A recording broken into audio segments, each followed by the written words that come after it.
Chapter 58. It's him. Will only know what you did after the investigation. What I see right now is that you beat up that Haibao bro, and he's in the hospital but you're fine. Ling Shan humphed coldly. So whether it was self-defense or intentional injury, we'll only know after the investigation. Whatever you want. Linny knew that Ling Shan didn't like him, and wanted to use her identity as a police officer to lecture him. Both of them knew what kind of person Haibao bro was, and Ling Shan knew that this was most likely because of what happened yesterday. Ling Shan hadn't thought that she'd be doing something like this one day, but thinking about it, it wasn't really. At the very least, it was the fact that Linny had injured Haibao bro, and it wasn't wrong for her to lecture him. The police car was the type that had a front and rear compartment, and only Linny and Ling Shan were in the back. The driver couldn't hear their conversation from the front, and that was why Linny was more open with his words, even daring to say things like big boobs and no brains. Linny turned his head away and ignored her, and Ling Shan felt bored as well. Fortunately, her phone rang at that moment, and Ling Shan picked it up. "Song, it's Yang Huaijuan." Huaijuan's voice sounded from the other side. "Captain Yang, you're back in Songshan?" Ling Shan let out a sigh of relief when she received Huaijuan's call. She hadn't found a single clue on the bank robbery case after an entire night of interrogations, and her heart was burning with anxiety. Now that Huaijuan was back, she could finally relax. "Yeah, I just got back. I'm on my way back to the station. Are you all right?" Huaijuan asked. Haibao bro, a member of the Communist Party, went to Songshan's first school with a gun. "I just went to deal with it," Ling Shan reported honestly. "What? Haibao bro went to school with a gun?" Huaijuan jumped in fright at the news, not expecting so many things to happen in Songshan in just a day. "Not much, but Haibao bro was heavily injured by a student, and he's in the hospital. I've brought the student back to the police station for further investigation." Ling Shan couldn't help but glare at Lin Yi. "All right, we'll talk about it when I get back," Huaijuan said with a sigh of relief. The police car roared all the way to the Songshan police station, and Ling Shan personally escorted Lin Yi out of the car. The other two underlings of Haibao bro were escorted out by other officers. At the same time, another police car drove into the yard, and Ling Shan's eyes lit up when she saw the license plate. It was Captain Yang Huaijuan's car. As expected, a tall, tan man jumped out of the car and walked quickly towards the police office. It was Yang Huaijuan, the captain of the city's criminal investigation team.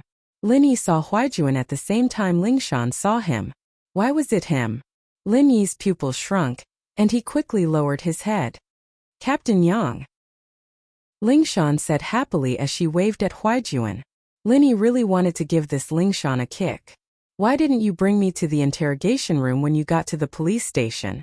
Why did you greet him?" He had no choice but to turn his head to the side so that Huaijuan wouldn't notice him. "I didn't think we'd be right behind each other."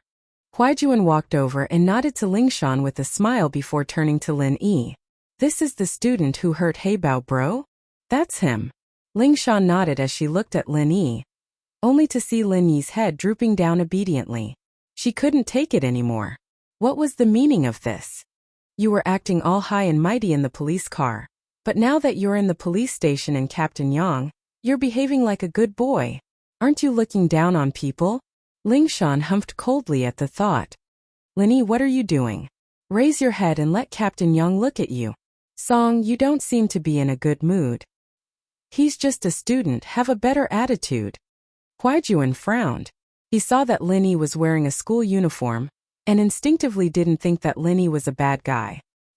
He patted Lin Yi's shoulder. "Kid, what's going on? Tell your big bro." Lin Yi lowered his head, speechless. Who's big bro? But Lin Yi was afraid that Huaijuan wouldn't recognize him, and so he lowered his head even more, not bothering to talk to him at all. "Captain Yang, I'm talking to you." Ling Shan wanted to smack Lin Yi's head when he started putting on airs again. "Oh, it's nothing," Lin Yi said in a muffled voice. "Nothing." Huaijuan frowned. Why didn't this kid know what was good for him? He'd asked him that because he was a student and he wanted to keep a low profile. He didn't want to leave a mark on his file, but he didn't expect Lin Yi to be so cold and indifferent. "They were looking for trouble and I beat them up?" Lin Yi cursed. "You weren't this nosy in the past, were you?" What was wrong with you today? Huaijuan didn't move for a long while after Lin Yi said that. But Lin Yi felt a burning gaze on him. It made Lin Yi uncomfortable. Can you lift your head? Huaijuan found the words funny. There were too many similar people in this world. This person's voice sounded like that person's, but he was still a student. I'm not a girl, stop looking. Lin Yi sighed inwardly. Huaijuan had found out something after all, but he couldn't be blamed. There was no way he could hide from Huaijuan, who was known for his sensitivity. Lingshan, on the other hand, didn't know what was going on. Lin Yi was ignoring Huaijuan, but why was the captain's attitude being so nice to him? Lingshan was just about to lift Lin Yi's head when Huaijuan lowered his body and looked up at Lin Yi's face. That's right. There's no mistaking it. It's him. Huaijuan was 90% sure that the person in front of him was the one he'd been looking for all this time. He didn't know why he'd become a student all of a sudden, but Huaijuan believed his eyes. Arno. Huaijuan couldn't hold back the excitement in his heart. What? Lin Yi cursed inwardly, but pretended to be suspicious. Chapter 59. Delusional disorder. But Huaijuan didn't give up. What kind of person was this guy? It'd be a waste of Huaijuan treating him like a god if he could see through him with such a simple test. I say, Miss Song, it's fine if you're retarded, but why's your captain acting like this too? Lin Yi didn't bother dodging anymore since Huaijuan had seen his face. He raised his head. Man, looks like you guys have a lot of pressure at work. You should get some therapy to relieve yourself. Why won't you admit it? Huaijuan, on the other hand, wasn't paying attention to the conversation at all.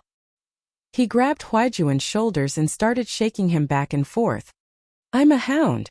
Don't you recognize me? Lingshan was just about to argue with Lin Yi when she heard Huaijuan call himself a hound. Her eyes went wide. What the hell was going on? Was the captain really starting to talk nonsense because of the pressure?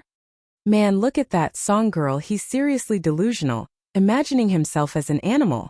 Lin Yi shook his head. Plus, he thinks I'm an animal when he sees me.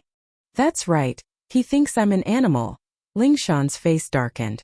Captain Yang was always the calm and collected person. What was wrong with him today? He wasn't sure before, but now he was 100% certain that the person in front of him was the one he was looking for. They'd been comrades through thick and thin during those difficult times. There was no way Huaijuan would mistake someone else for someone else. Especially Lin Yi's tone of voice and the way he was talking. It made Huaijuan even more certain that the person in front of him was him. A sudden thought popped into Huaijuan's mind. Could it be that he was on a special mission and couldn't reveal his identity? Yes, that was very possible. Thinking back to the level of the mission they were on, Lin Yi's actions made sense. Song, leave him to me. I'll handle this case myself. Huaijuan said as he grabbed onto Lin Yi's arm, afraid that he'd run away. Ah, all right then. Lingshan didn't understand why Huaijuan was so concerned about Lin Yi's situation, and why he was doing all these weird things, but she still obeyed his orders out of habit. Huaijuan didn't have time to chat with Lingshan either. He grabbed Lin Yi's hand and ran towards the office building. Lin Yi smiled bitterly as he followed behind Huaijuan.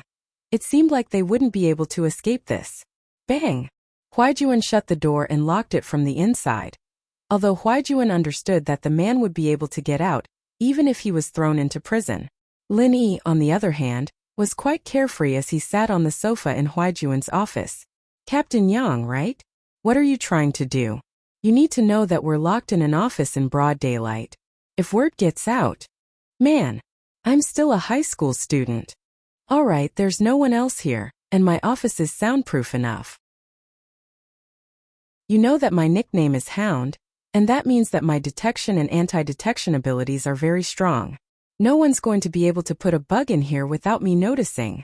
Huaijuan turned back to Lin Yi. His eyes fixed on Lin Yi as he spoke word by word. No way, right? What are you trying to do with me?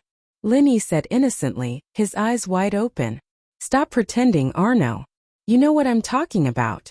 Huaijuan said seriously. I'm sorry, you've got the wrong person. I'm not Arno and I don't know what you're talking about. Lin Yi said with a shrug. I'm not mistaken. Huaijuan's face lit up as he jumped up to Lin Yi and shook Lin Yi's shoulder. Eagle, are you running away from something? Why won't you admit who you are? Lin Yi was indifferent. Was he really running away from something?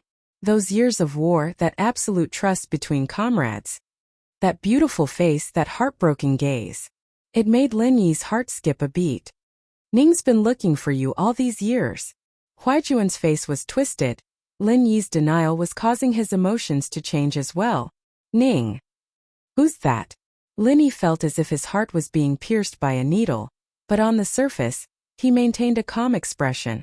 You dash. Huaijuan's eyes were bloodshot as he glared at Lin Yi. You're trying to run away, aren't you? You're going to ruin her life. Huaijuan clutched at his chest abruptly as beads of sweat rolled down his forehead like rainwater. His face was white and twisted, and his body was trembling uncontrollably. What's wrong? Lin Yi was startled. Yes, he could deny everything, but Lin Yi couldn't just turn a blind eye to his former comrade, someone he'd put his life in. Huaijuan pulled out a bottle of medicine from his pocket with difficulty, opening it with trembling hands and popping a pill into his mouth. His face relaxed a little after a while, but he was still panting heavily. Lin Yi glanced at the label on the bottle. It was an imported sedative and painkiller. His face changed instantly. Why are you taking this medicine? Lin Yi was well aware of Huaijuan's physique. He was as strong as a bull, and it was impossible for him to have any hidden illnesses, but now. You're finally admitting it? Huaijuan's face was still pale, but there was a trace of a smile on his lips. Let's not talk about that for now. What's wrong with your body? Lin Yi asked as he helped Huaijuan onto the sofa, no longer bothering to deny it. I'm not that fragile, I'm fine. Huaijuan said with a grin on his face. It was obvious that he was happy. Eagle, I know I'm not mistaking you for someone else. You've grown taller these past 2 years, and the sharpness in your eyes has lessened, but I still recognize you. Fine, I'll admit it. Tell me what's wrong with you first. Also, why'd you retire? Isn't the organization you're with a lifetime membership? Lin Yi couldn't imagine what had happened to Huaijuan in the past 2 years. Huaijuan looked strong on the outside, but Lin Yi could sense a trace of sickness on his face. Old Lin was a famed miracle doctor in the village, and so Lin Yi's medical skills had been passed down to him as well. Chapter 60. Don't call me Eagle. Injured? How'd you get injured? Lin Yi asked. I got a new mission after we came back from North Africa, and it was to track down an international drug trafficker. I didn't expect them to have a master in their midst, and I got injured. Huaijuan smiled bitterly at this point. I guess I was lucky though. They thought I was dead when they saw me fall down, but Armadillo and the others. Armadillo? What's wrong with him? Lin Yi's heart skipped a beat. Armadillo sacrificed himself? Huaijuan said, a little dejected. What? Lin Yi's face turned into a terrifying grim. Armadillo. That little guy who always had that bright smile on his face. Who would have thought that a comrade who'd fought alongside him 2 years ago would die just like that? Huaijuan could empathize with Lin Yi's emotion. Armadillo was Lin Yi's comrade, and Huaijuan's comrade as well. Huaijuan couldn't help but cry when he heard the news of Armadillo's death. Maybe he's still alive, Huaijuan said, worried that Lin Yi would be sad. You didn't find his body? A glimmer of hope flashed across Lin Yi's eyes. Armadillo was a smart fella, and it was possible that he could have escaped death. His body was thrown into the furnace by the drug dealers. I didn't know about it until later. Huaijuan sighed. I was in so much pain when I woke up that I couldn't care less about anything else. I found a place to hide and lost consciousness after that, until someone rescued me. Fuck his ancestors. Lin Yi slammed his fist on the coffee table in front of him, and Lin Yi smashed it into a pile of sawdust. Huaijuan clicked his tongue inwardly. As expected of an eagle, he was still as fierce as ever. Huaijuan knew that he wouldn't be able to do something like that himself. I'm sorry, I was too heavily injured, and I couldn't check on my comrades, Huaijuan said, guilt filling his heart every time he thought about it. It's not your fault. Lin Yi shook his head. He knew that Huaijuan would only be courting death if he went up there. Are your injuries serious? Full of injuries. I retired after half a year of recuperation. Huaijuan sighed.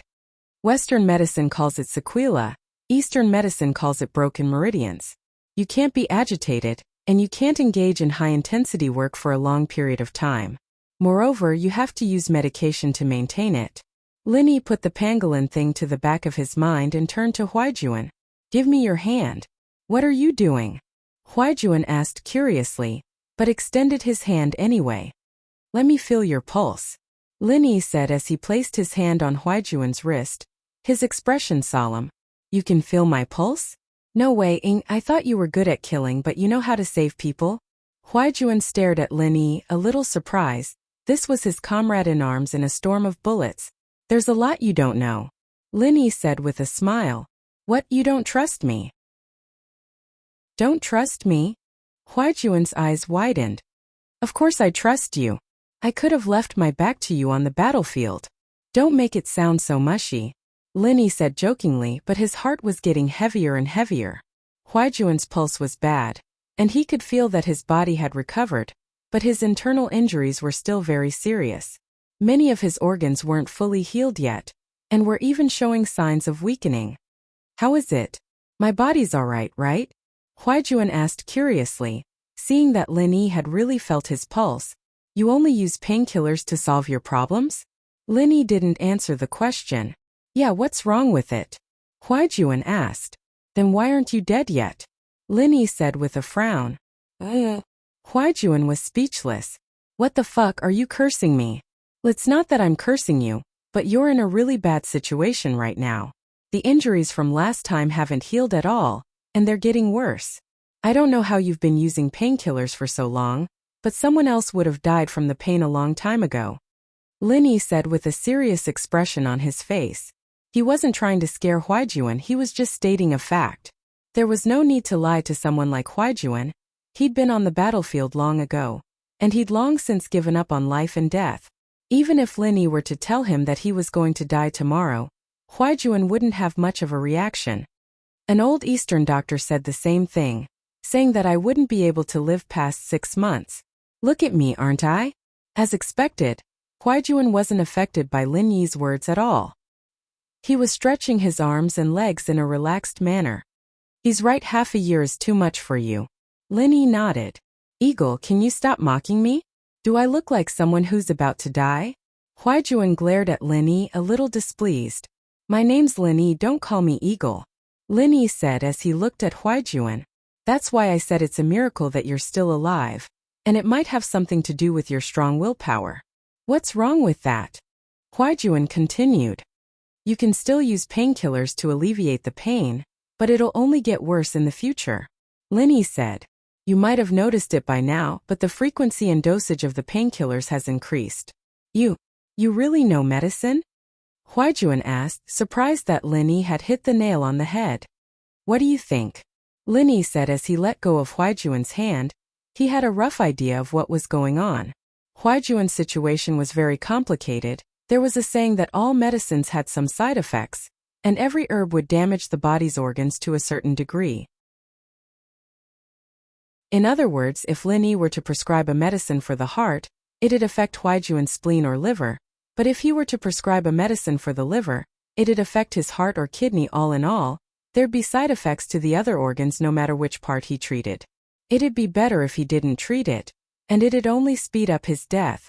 Huaijuan couldn't help but ask when he saw Linny deep in thought. What's wrong? What are you thinking about?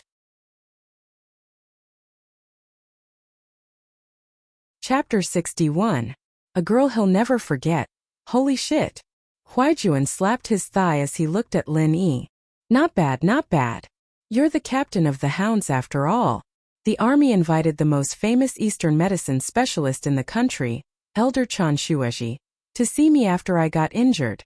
He said the same thing after looking at me. Chen Shueji. Linny felt like he'd heard the name before, but couldn't remember where he'd heard it from. Yeah, he was the one who said I wouldn't live past 6 months. Huaijuan said with a smile. He told me not to treat it if I wanted to die slower. Maybe I'd live a couple more days with painkillers. What kind of bullshit is that? Linny couldn't help but frown. I'll go back and think about it. I'll come up with a plan as soon as I can, but I can write you a prescription first. It'll be better than Western painkillers, and the side effects won't be as bad.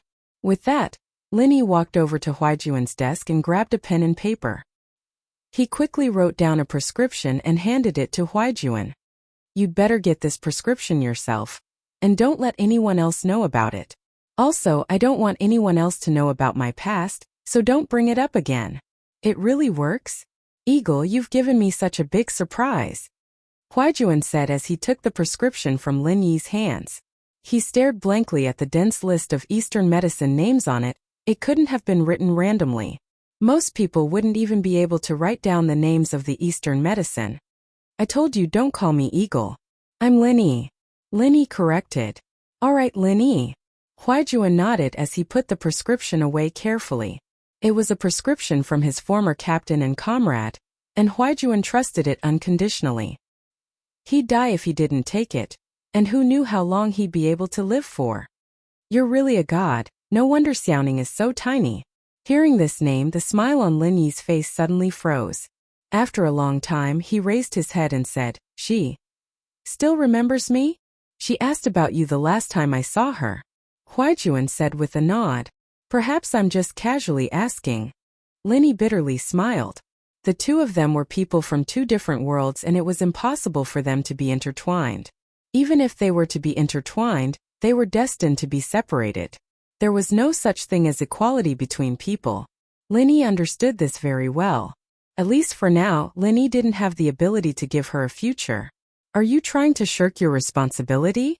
Huijuan's expression was agitated as he glared at Lin Yi. Huijuan's weird reaction surprised Lin Yi. But Lin Yi seemed to understand something in an instant. You like her?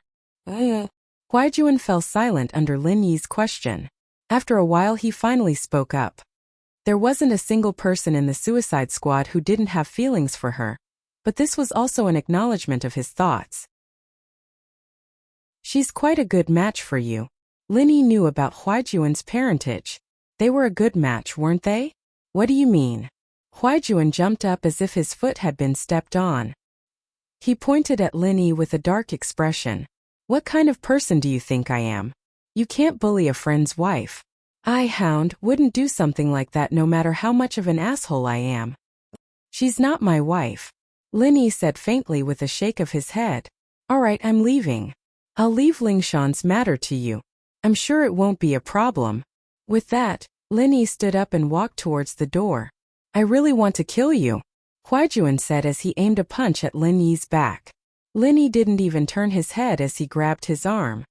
As long as you can do it. Huijuan knew that the gap between him and Lin Yi wasn't small at all, and he let go of Huijuan's arm dispiritedly.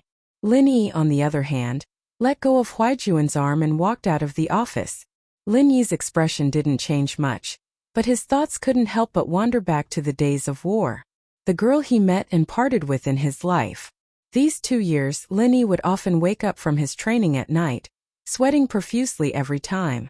This was something that Lin Yi hadn't experienced ever since he started practicing the art of dragon mastery.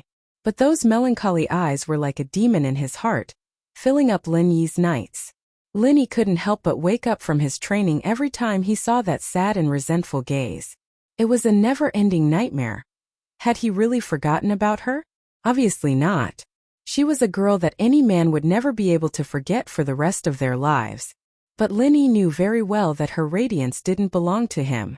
If the 17-year-old Lin Yi still had a trace of arrogance in him, the current Lin Yi understood the cruelty of reality. Going to her would only bring trouble to her and the people around her.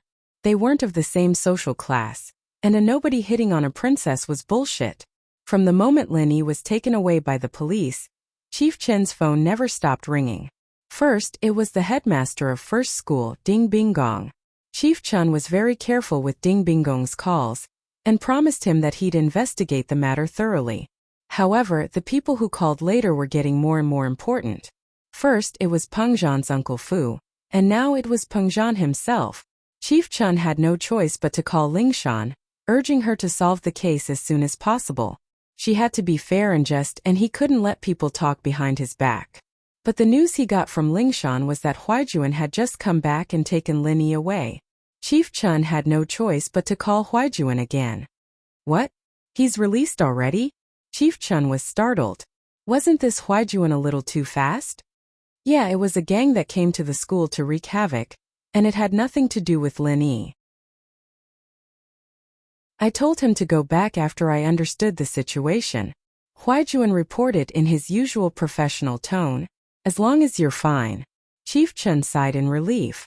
He could answer to Binggong and Pengzhan now. Chapter 62. A secret talk. Lingshan blinked oddly at the calm and collected Huaijuan. She couldn't hold it in any longer. Captain Yang, do you know Lin Yi? He looks like a friend of mine. I got too excited and made a mistake. Huaijuan said with a smile. I hope you didn't get scared? Since Lin Yi didn't want him to reveal his identity, Huaijuan couldn't say too much. No. Lingshan shook her head. What kind of friend could make Captain Yang lose his composure like that? But she didn't ask. Lin Yi was just about to flag down a taxi when Faubert's Bentley stopped beside him. Faubert poked his head out. Get in, Mr. Lin. Lin Yi nodded, not bothering with pleasantries as he walked over, and opened the door to the front passenger seat. He was surprised to find another man in the back seat, Pengzhan. Hello, Uncle Chu. Lin Yi greeted politely. Are you all right, Lin Yi? Pengzhan asked, a kind smile on his face as he looked at Lin Yi. Lin Yi had always thought that Pengzhan was being a little too nice to him. Was there some sort of secret behind all this, or? But since Pengzhan wasn't going to talk about it, Lin Yi didn't press the issue. It's nothing, just a couple of Communist Party members trying to cause trouble at school. I taught them a lesson, and the police let me go after understanding the situation. That's good. Pengzhan nodded. Yao Yao's situation, it's all thanks to you. I just heard about what happened yesterday from Li Fu. You did a great job. It's what I should do. Lin Yi, on the other hand, didn't think much of it. He'd taken Pengzhan's money for free, after all. Right, how are you getting along with Yao Yao? She didn't kick you out again, did she? Pengzhan felt a headache coming on at the thought of his daughter. No, Yao Yao is very easy to get along with. Lin Yi smiled. Naturally, he wouldn't tell on Meng Yao in front of Pengzhan. That would be pure idiocy. No matter how naughty Meng Yao was, Pengzhan had nothing but love for her. It'd be hell if he got fired for talking like that. And so he decided to praise Meng Yao at the right time. When Faubert heard Lin Yi's words, he opened his mouth and wanted to say something, but in the end, he didn't say anything. Are you getting along well? Pengzhan seemed to be very happy with Lin Yi's words, a gratified smile on his face. Yao Yao is actually a good kid, just a little headstrong. You just have to give in to her a little more. Don't worry, Uncle Chu, I will. Lin Yi agreed without hesitation, but he remembered what the Baldy had said in the robber's car yesterday. Uncle Chu, there's something I should talk to you about. Lin Yi hesitated before deciding to talk to Pengzhan. There's something I should tell you, Uncle Chu. Oh. Pengzhan paused, then smiled. What is it? Just say it. It's about what happened yesterday. It's about the bank robbery. Lin Yi said. How about this, let's find a place to talk about it. Faubert isn't an outsider, but he's driving. I don't want him to be distracted. Pengzhan nodded. Okay. It seemed like Lin Yi wouldn't be able to go to school today, so he might as well not go. Mr. Chu, are we going home? Faubert asked. Yes, let's go home to the villa by the bay. Pengzhan ordered. The villa by the bay was Pengzhan's private villa, but he was always busy with business and didn't go home often. Most of the time the villa was empty. Meng Yao, on the other hand, lived in Pengzhan's villas in the city for the convenience of going to school. The villas were built by Pengzhan Industries, and Meng Yao of course lived here because Yushu lived here as well. The two had been best friends since elementary school, and their relationship couldn't get any tighter than that. Pengzhan's villa, on the other hand, was built in the suburbs, taking up a large piece of empty land. It was surrounded by green grass and flowers, and there was a road in the middle that led to the main building of the villa. Of course, this was private property, and outsiders weren't allowed to enter. Upon entering the door, Faubert shone a laser card on the door, and the door opened slowly.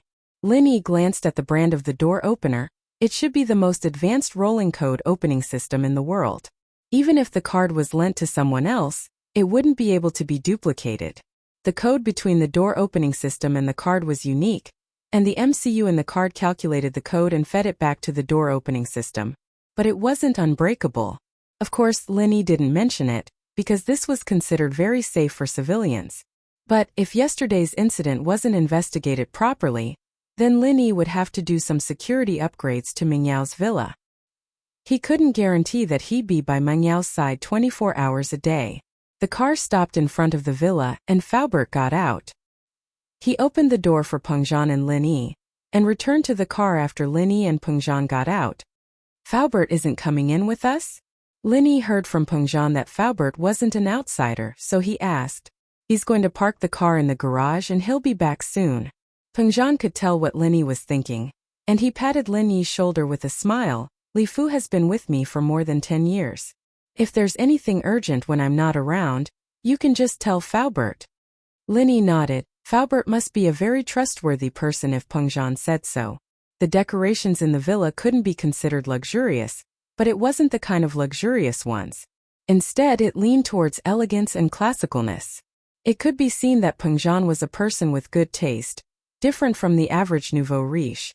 Sit anywhere, don't be shy, treat this like your own home. Pengzhan personally found a pair of slippers for Linny, and placed it in front of Linny.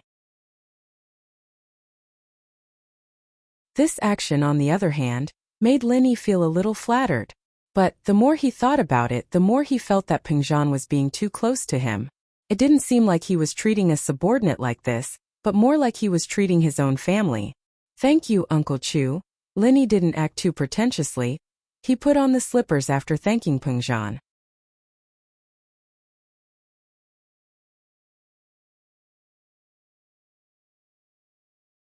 Chapter 63.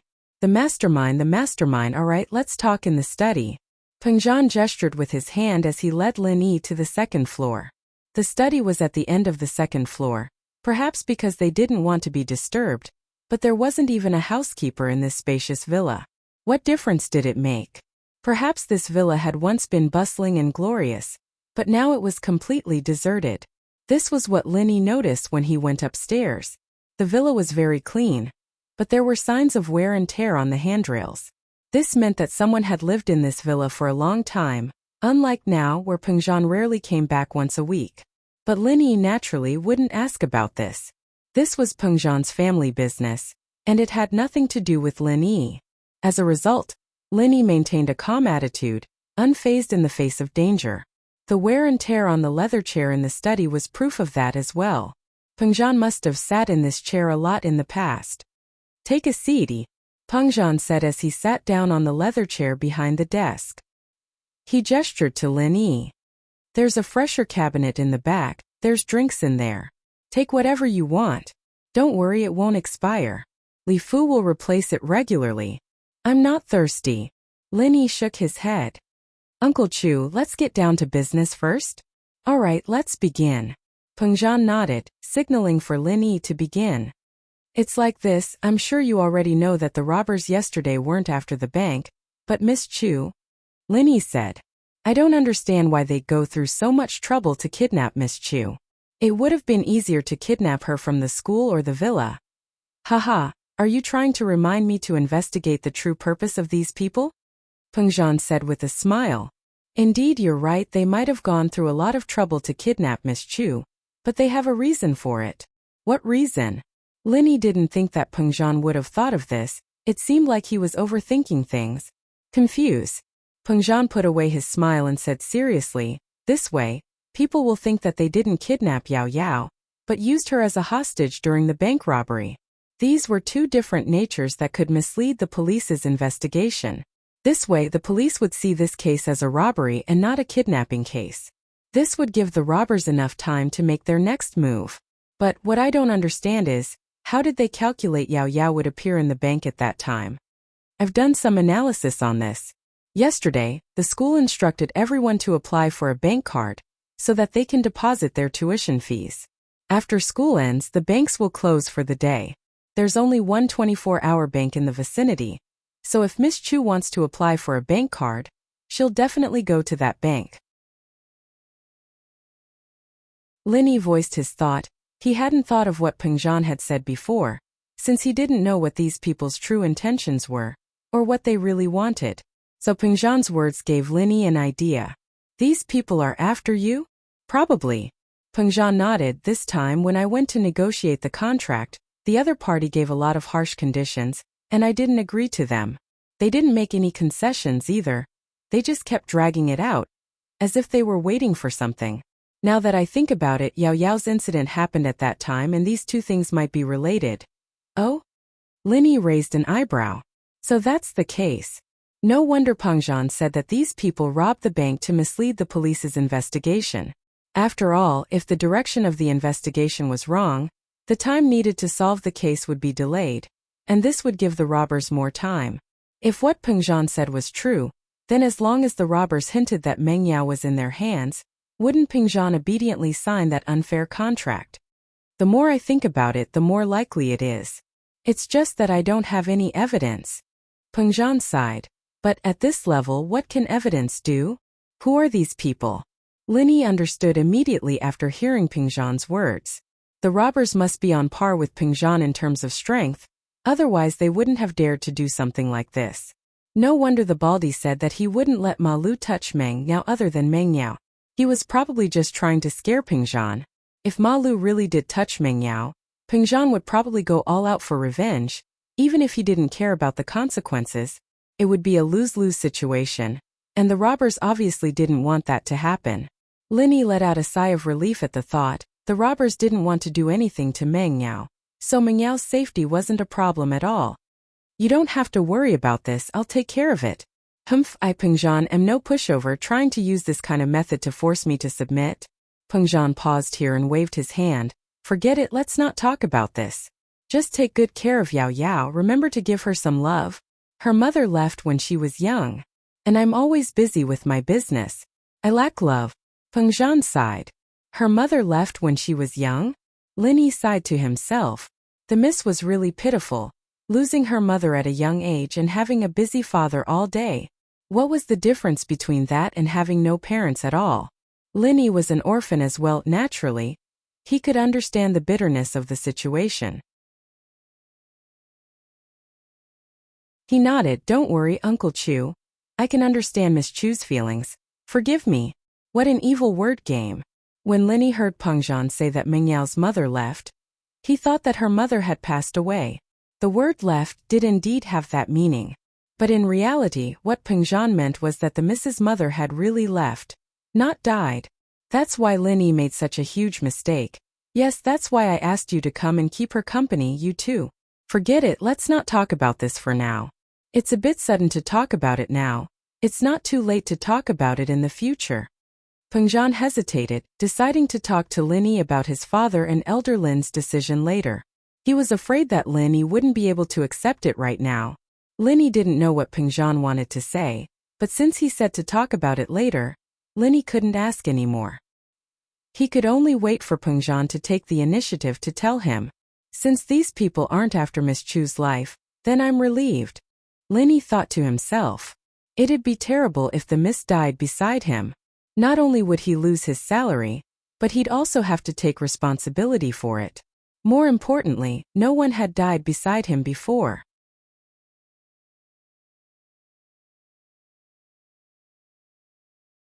Chapter 64.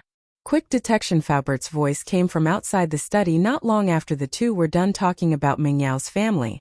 Linny wasn't sure if he'd waited for the two to finish their conversation before knocking, or if he just happened to come up at that moment. Pengzhan had said that Faubert was a trustworthy person, but Linny had the feeling that Pengzhan was hiding something from him. He'd asked Linny to accompany Meng Yao not just for a study companion, a babysitter, and a bodyguard, but for a deeper reason. Pengzhan didn't say what it was, and Linny believed that Faubert wasn't privy to it either. Pengzhan was probably the only one who knew. Mr. Chu, I've parked the car. May I come in? Come in, I was just talking to E about yesterday's incident. Pengzhan said. Faubert pushed the door open and sat down on the sofa beside Linny.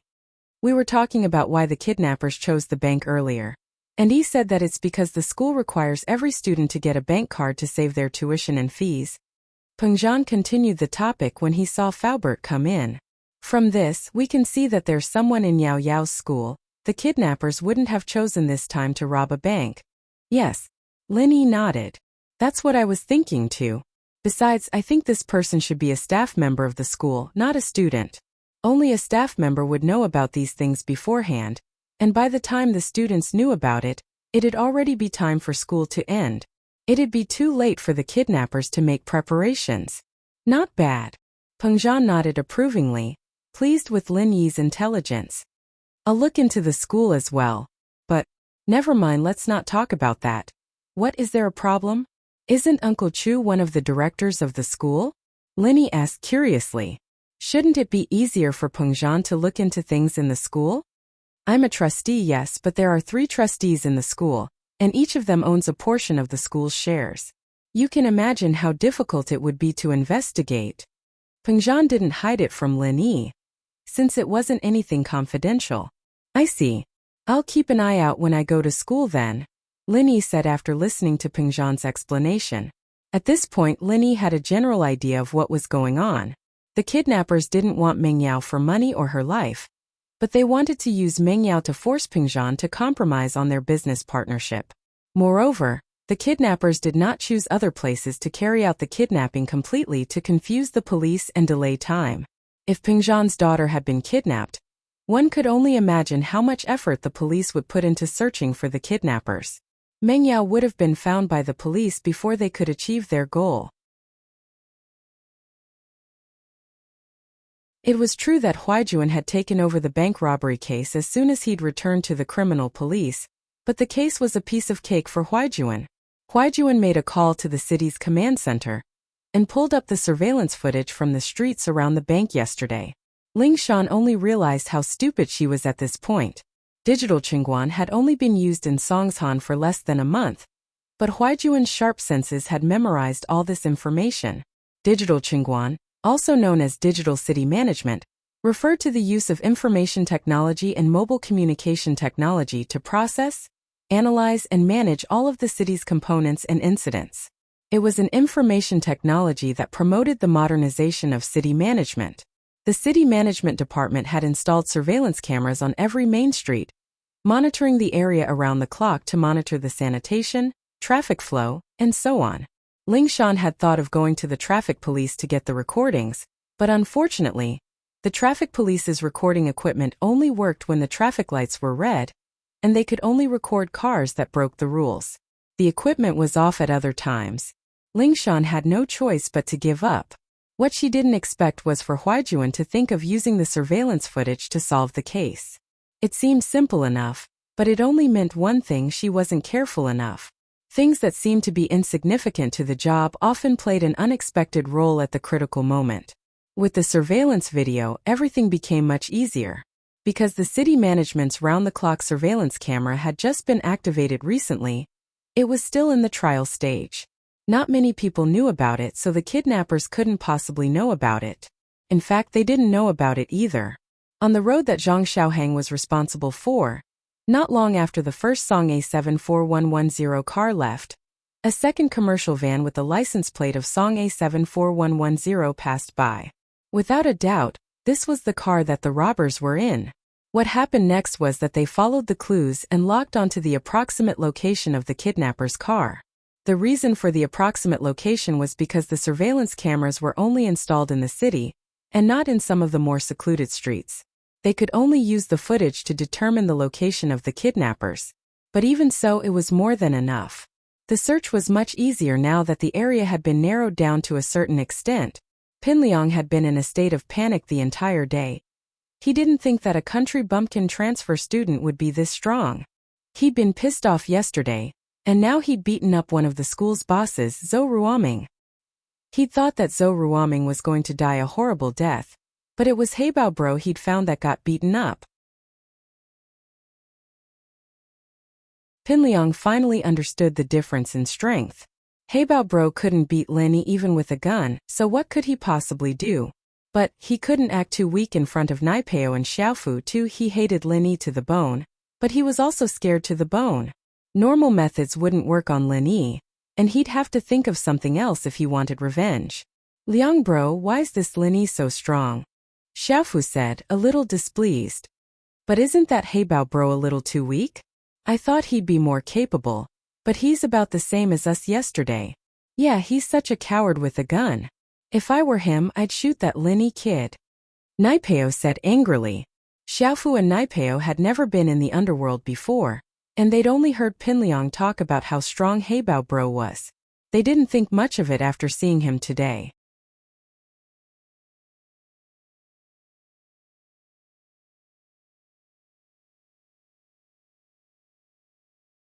Mingyao's expression changed to one of disapproval.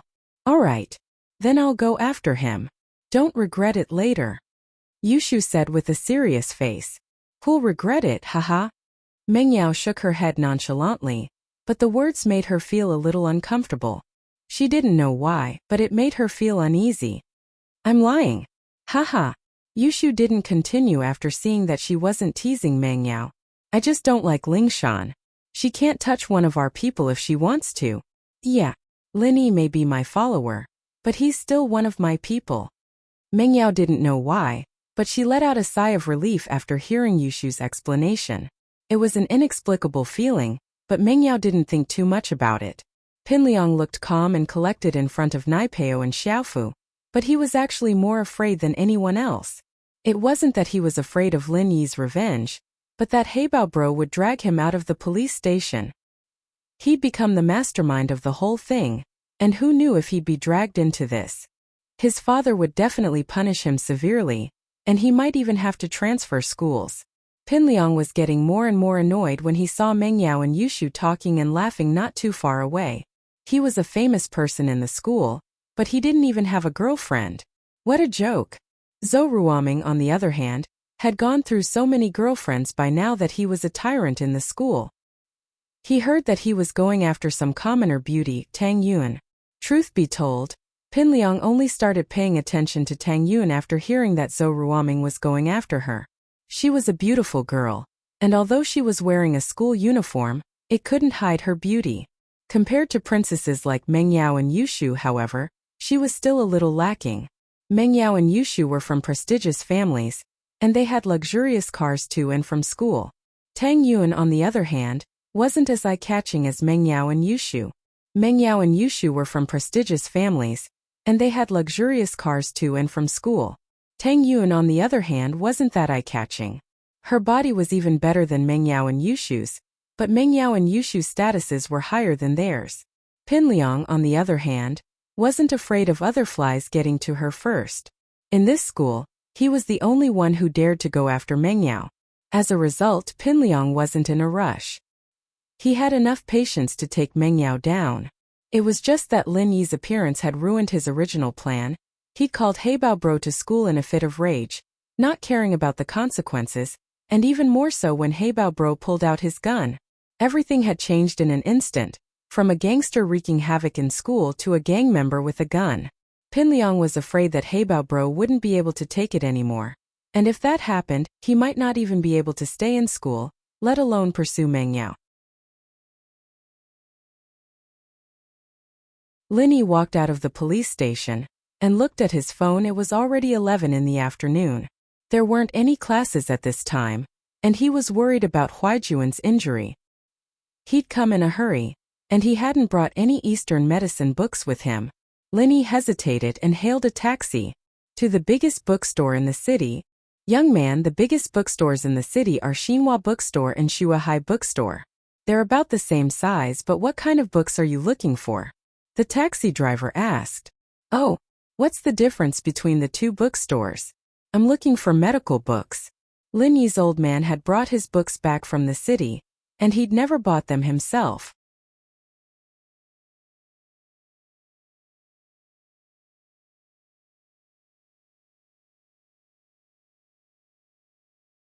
They all have their own strengths, but I'm more inclined towards Chinese medicine. Lin Yi closed the book in his hand and picked up another book next to it. He found the information he wanted and started reading. Western medicine treats the symptoms while Chinese medicine treats the root cause. In some cases, only by treating the symptoms can the root cause be cured. However, it's not a good thing to simply treat the symptoms but not the root cause. Although Lin Yi's words were a bit ambiguous, they truly hit the nail on the head. He wasn't a die-hard traditional Chinese medicine fan. On the contrary, He had a deep understanding of Western medicine. Both had their own strengths and weaknesses. Only by learning from each other could they save the world. Young man, are you interested in applying to medical college? Guan Shuamin's love for talent was aroused. The more he looked at Lin Yi, the more he liked him. I haven't thought about it yet. It depends on my family. Lin Yi indeed hadn't thought about it yet. It wasn't up to him to decide which university to apply to. It was up to his old man in Chupingzhan. If he was fired during this period of time, he wouldn't even be able to think about going to university. He would just have to go back to the mountains. I see. Guan Shuamin was a little disappointed after hearing Lin Yi's words, but he still didn't give up. He took out a business card from his pocket and handed it to Lin Yi. Young man, this is my business card. You can go back and talk to your parents about it. If you are interested in studying medicine, I can help you with the recommendation procedures. I still have this little bit of authority. Lin Yi heard Guan Shuamin's words and was a little surprised when he received the business card. The dean of Songshan Medical University's School of Traditional Chinese Medicine, Guan Shuamin. After seeing Guan Shuamin's identity, Lin Yi didn't doubt his words anymore. Not to mention the dean of a university, even a dean of a faculty in a school had a lot of authority. Thank you. Although Lin Yi didn't have plans to study medicine, he still took the business card politely. Of course, if you have any questions about traditional Chinese medicine, you can call me, Guan Shuamin said. Although he didn't achieve his goal, Guan Shuamin still hoped that Lin Yi would contact him more often. Okay, Dean Guan. Lin Yi nodded. Guan Shuamin seemed to have something else to do. He took a few books and left, leaving Lin Yi alone to continue reading. Lin Yi didn't think much of this small interlude. When it came to medical skills, who could compare with his old man? He heard that when his old man was young, he casually gave a few pointers to a young traditional Chinese medicine practitioner, and that young traditional Chinese medicine practitioner became a famous one. Of course, this was what Lin Yi heard when his old man was drunk. It didn't matter if it was true or not. But Lin Yi had learned a lot from his old man over the years. After finding what he wanted, Lin Yi put the books back. There was no need to buy them for now. If he brought them back to school, he'd probably attract a lot of attention. Until now, Lin Yi still wanted to keep a low profile. But now Lin Yi couldn't keep a low profile even if he wanted to. Lin Yi's name had spread all over the school today. On his way back to school, Lin Yi bought a fruit jianbing from a roadside stall. The cafeteria would probably be out of food by now. Lin Yi went straight to the classroom and saw Meng Yao and Yushu both sitting at their seats, still watching Happy Goat and Big Big Wolf. Yushu looked up at him when he entered the room and poked Meng Yao with her finger. Meng Yao raised her eyelids, but returned to the MP4 in her hands. Lin Yi ignored them and went back to his seat. Hey Yao Yao, Shield Bro's back. He doesn't look like he's been tortured, Yushu said. She'd read too many novels, thinking that people coming out of the police station would be skinned. Humph, that girl Lingshan wouldn't do anything to him. She must have been the one who let him out so soon. Meng Yao curled her lips, dissatisfied with Lin Yi's quick return. Heh, Yao Yao, do you think they did that in the police station too? Yushu fantasized. Shu, you're too evil. Meng Yao frowned. Don't disgust me. I don't want to throw up what I ate in the afternoon.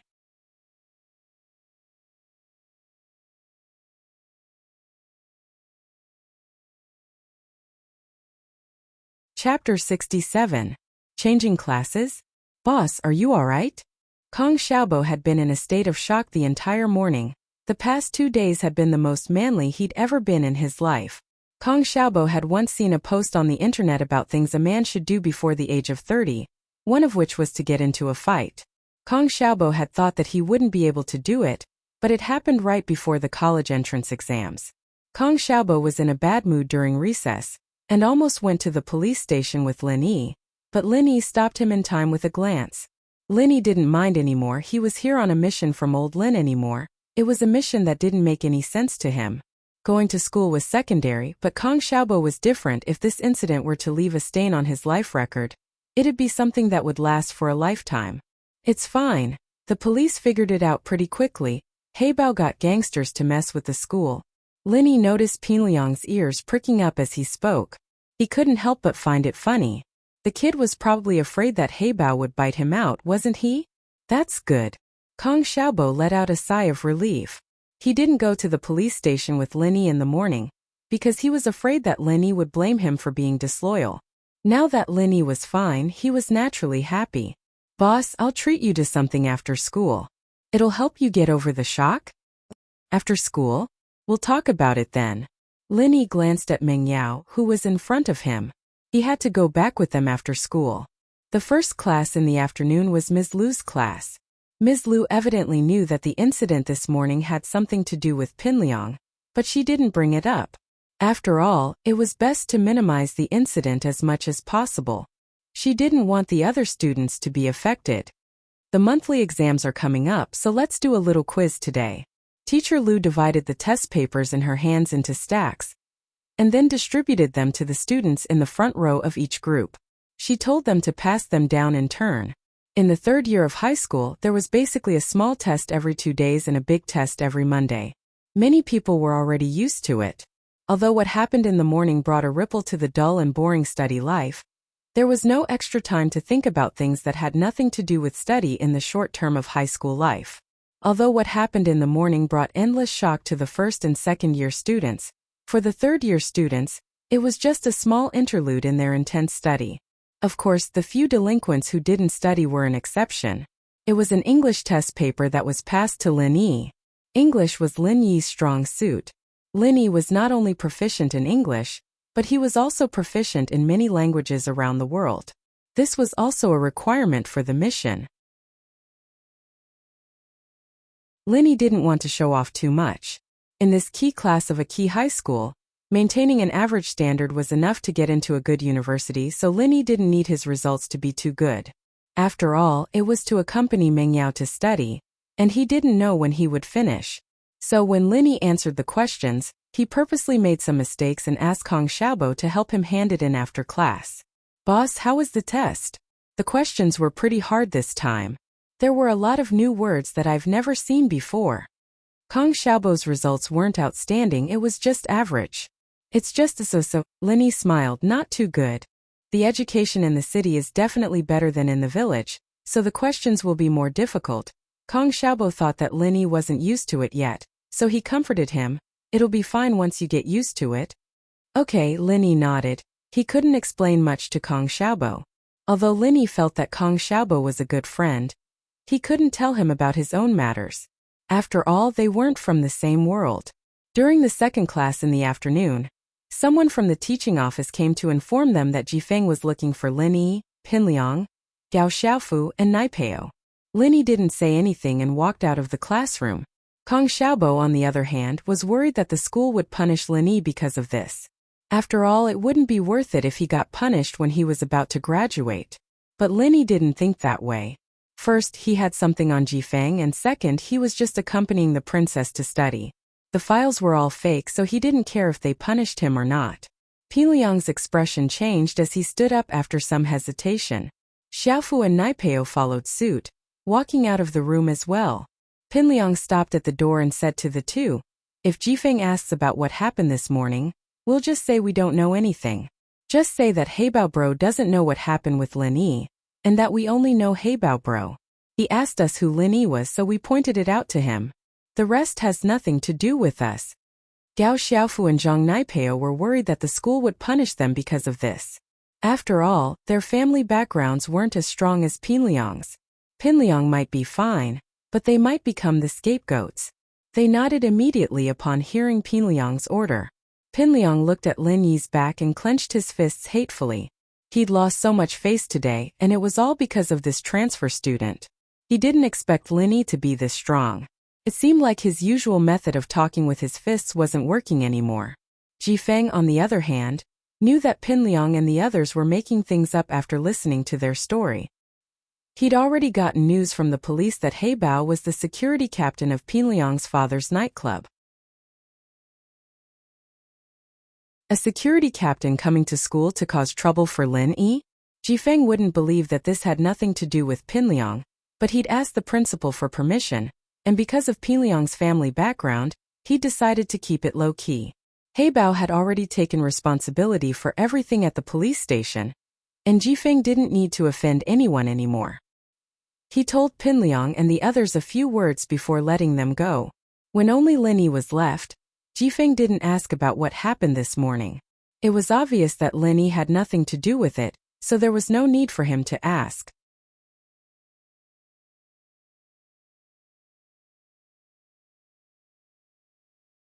Chapter 68.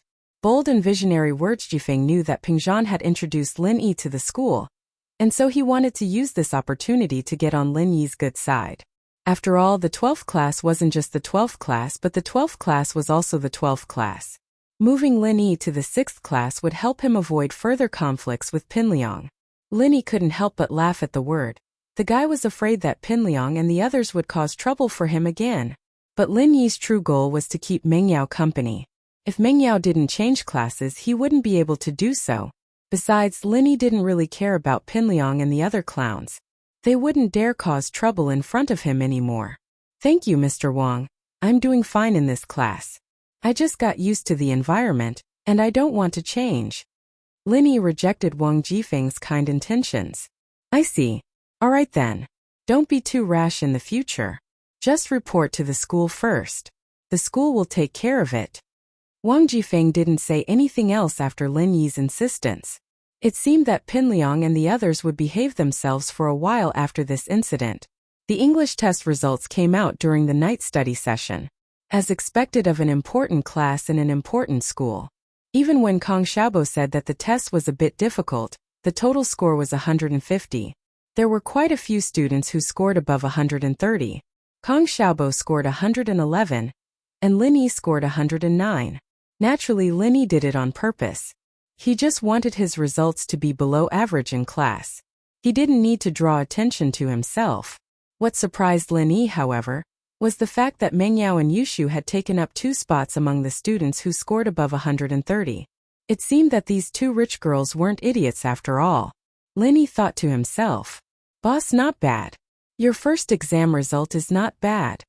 Kong Xiaobo saw that Lin Yi was only 2 points lower than him, and he was secretly surprised. There must be some luck involved. Lin Yi thought to himself. If he had known that this question would be difficult, he would have made a few more mistakes. Let's go eat something tonight? My treat?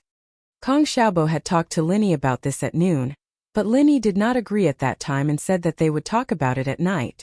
Let's do it on the weekend. My house is quite far from the campus. If I go back late, there won't be a car, Lin Yi said to Kong Xiaobo apologetically. Oh, that's true. There are only a few buses near the school. Let's talk about it on the weekends. Kong Xiaobo obviously misunderstood Lin Yi's meaning. Lin Yi thought that Kong Xiaobo was a good person, and that he didn't want to lie to him. But Lin Yi didn't want to expose the misunderstanding.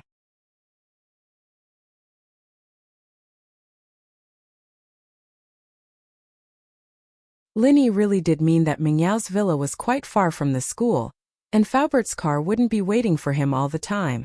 There would be no car if he went back late. Lin Yi and Kong Xiaobo walked out of the school gate together after school. He watched Mengyao and Yushu get into Faubert's Bentley from the corner of his eyes before turning to Kong Xiaobo. I'm going. See you tomorrow. See you tomorrow. Kong Xiaobo was in high spirits today. He'd wanted to have dinner with Lin Yi and drink some wine, but Lin Yi didn't have the time. He had no choice but to give up on the idea. What's the rush? Stand right there. The sudden voice startled Kong Xiaobo. He looked up to see Pinliang, Naipeo, and Xiaofu blocking his way. The one who spoke was Gao Xiaofu. Pinliang called his family during the break and learned that Heibao had taken responsibility for everything, but Pinliang's father still gave him a good scolding. Pinliang was getting more and more pissed off. It was all Lin Yi's fault, and he couldn't afford to offend Lin Yi. All he could do was sulk. Xiaofu came up with a strategy since Lin Yi couldn't beat him right now. He could teach that Xiaobo beside him a lesson. The kid had been pretty cocky yesterday on the balcony, and now he'd gone up there and kicked Heibao bro in the crotch. Was he supposed to let him live if they didn't teach him a lesson? Pinliang's eyes lit up. He couldn't afford to piss off Lin Yi, but teaching that coward Kong Xiaobo a lesson would be good too. What? What are you guys doing? Kong Xiaobo had become a man these 2 days, but that was only because he had Lin Yi with him. He was the only one left, and he'd have to be tough even if he wanted to. It was obvious that the three were up to no good, and Kong Xiaobo felt a wave of fear rise in his heart. What are you doing?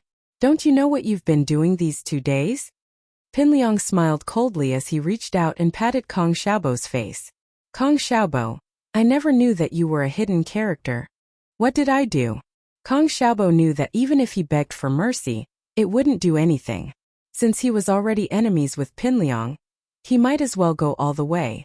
At most he'd get beaten up, but he wouldn't be able to kill him. Pfft, you're talking tough, aren't you? Pinliang looked like he had Kong Xiaobo in the bag. What? You dare to do it, but you don't dare to admit it? Or is it because that transfer student's backer is gone, and you're not confident anymore?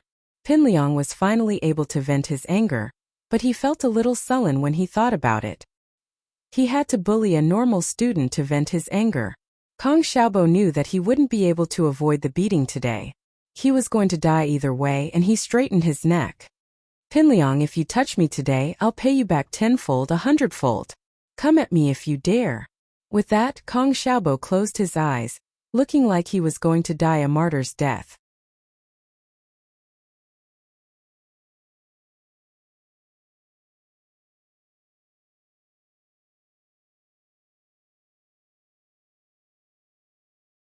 Fuck, you're still so stubborn? Interesting. Brothers, what are you waiting for? Let's do it. Pinliang saw that Kong Xiaobo wasn't begging for mercy, so he stopped talking to him. Liang bro. Xiaofu suddenly tugged at Pinliang's sleeve nervously. What's wrong? Pinliang frowned. What's wrong? Xiaofu pointed not far away, panicking. Liang bro, look over there. What? Pinliang looked impatiently at the direction Xiaofu was pointing at, and was shocked to see Linny walking towards him with a smile on his face. But in Pinliang's eyes, that smile looked like the smile of a demon. Why was he back? Didn't he leave already? Pinliang was startled. This Linny was a madman. What was he supposed to do if he waited for Linny to arrive? As humiliated and angry as he was, Pinliang didn't dare fight Linny head-on. Fuck, revenge is a dish best served cold. I'll return the humiliation I received today 100-fold in the future.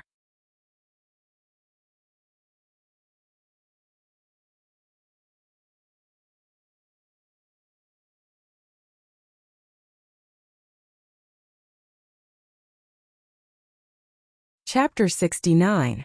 Chapter 69 Healing Plan. Pinliang didn't have time to explain as he turned and ran. Xiaofu and Naipeo saw that they weren't a match for Lin Yi, and so they turned and ran as well.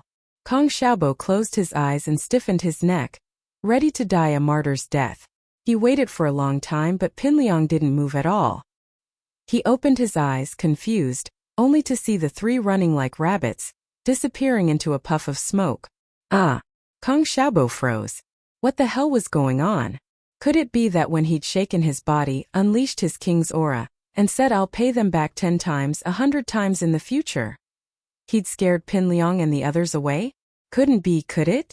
Didn't that make him the main character of a novel? A large hand landed on Kong Xiaobo's shoulder, just as he was recovering from his shock. Kong Xiaobo jumped and turned around, only to see Lin Yi smiling at him. What are you spacing out for? Ah! Xiaobo paused when he saw Lin Yi. He immediately understood why Pinliang and the others had turned tail and run. It wasn't because he'd unleashed his king's aura, but because Lin Yi was here, and they'd run away. Let's go, there won't be any more cars later. Lin Yi patted Kong Xiaobo's shoulder before turning around and walking to the Faubert's parking spot. Lin Yi and Kong Xiaobo had separated earlier, and he'd noticed that Kong Xiaobo was surrounded by Pinliang and the others. Lin Yi naturally knew that Kong Xiaobo wasn't Pinliang's match, and so he went to help him. Kong Xiaobo took a deep breath, wanting to thank him, but Lin Yi was long gone. Kong Xiaobo clenched his fists. When would he become a man like Lin Yi? It had only been 2 days since he'd transferred here, and he'd already taught one of the big four Pinliang a lesson. Lin Yi returned to Faubert's Bentley, a frown on Meng Yao's face. She didn't say anything about Lin Yi getting in, but Yushu on the other hand smiled at Lin Yi. Shield bro, you're pretty good, huh? Pinliang and the others turned and ran when they saw you? Yushu's words told Lin Yi that she must have seen him helping Xiaobo from the car. Lin Yi smiled, unsure of what to say. See Yao Yao? I told you Lin Yi's good at his job, right? With him by your side, Pinliang won't bother you anymore. Yushu tugged at Mengyau's hand. He's not that much stronger than Pinliang. Mengyao humphed, puzzled. Was this Lin Yi really that good? Subduing Pinliang in 2 days? He's probably just a little better at fighting. Lin Yi was already used to Mingyao's attitude, and he didn't mind it at all. She was a miss after all, and it was always hard to please. As long as she didn't find him an eyesore, it was fine. He was here for a mission after all, and the reward was enough for him to eat for the rest of his life. Back in the villa, Lin Yi remembered the awkward scene from this morning as he looked at the tissue box on the living room table.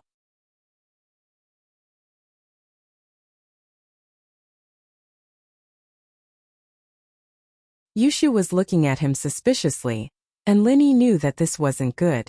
She'd better not come up with something for him to do again. Lin Yi hurried back to his room. He'd looked up some books on medicinal properties and pharmacology in the bookstore today, and Lin Yi wanted to write them down while he still had an idea of how to treat Huaijuan. Huaijuan's entire body was in a mess under the effects of the medication. It was a combination of Eastern medicine and Western medicine. Huaijuan was fine for the time being, but the slightest change in his body could turn into a fatal injury. It was impossible to treat all the damaged organs in one go, and even Old Lin didn't have the ability to do so. Besides, he'd learned all of Old Lin's teachings. After taking Huaijuan's pulse today, Lin Yi had determined that the cause of Huaijuan's condition was a broken meridian. The meridians that connected the 5 viscera and 6 bowels of the body were broken, naturally affecting the function of the organs and leading to organ failure. Under these circumstances, Lin Yi decided to start with the damaged meridians first. As long as he could open up all the meridians, the organs would naturally recover. Huaiping was only in his 20s, and his body wasn't in a failing phase yet. He could recover on his own. Lin Yi breathed out in relief after writing down a satisfactory prescription and treatment plan.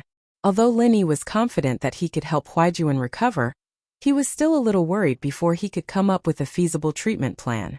Lin Yi sighed. The art of dragon mastery he practiced wouldn't be so troublesome if he could let Huaijuan practice it. But he'd promised Old Lin that he wouldn't tell anyone other than Old Lin and his Shifu. Old Lin was Lin Yi's Shifu, but strictly speaking he was more like a relative. Old Lin's skills weren't weak, but Lin Yi's killer moves were inherited from another Shifu. It was said that his Shifu and Old Lin had gone through thick and thin together in the past, and that they'd been through life and death together. Of course, Lin Yi wasn't too clear about these things. He only knew a little about them. A soft sound came from outside the room, and Lin Yi's sharp senses picked it up. Putting away the prescription and treatment plan, Lin Yi quickly dashed to the door.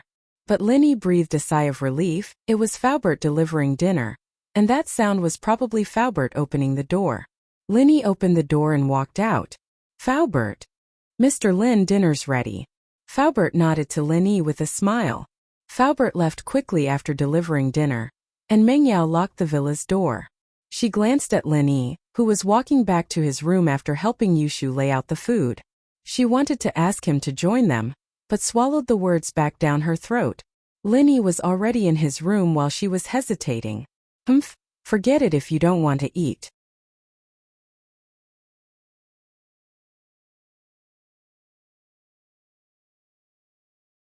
Mengyao was a little angry. She'd asked him to eat with her yesterday, and now he'd gone back to his room?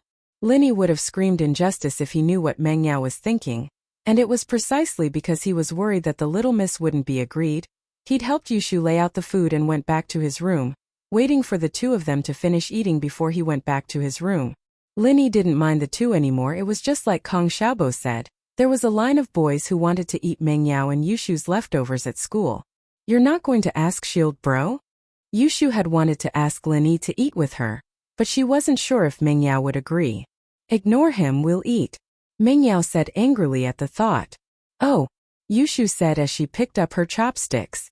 She pushed an open bottle of orange juice in front of Mengyao all of a sudden. Yao Yao, this is for me, you can have it. Mengyao's face darkened at the sight of the orange juice, evidently remembering what happened 2 nights ago. She glared at Yushu. Shu, did you do that on purpose? Nah, I'm just being nice. Yushu blinked innocently with her big, watery eyes.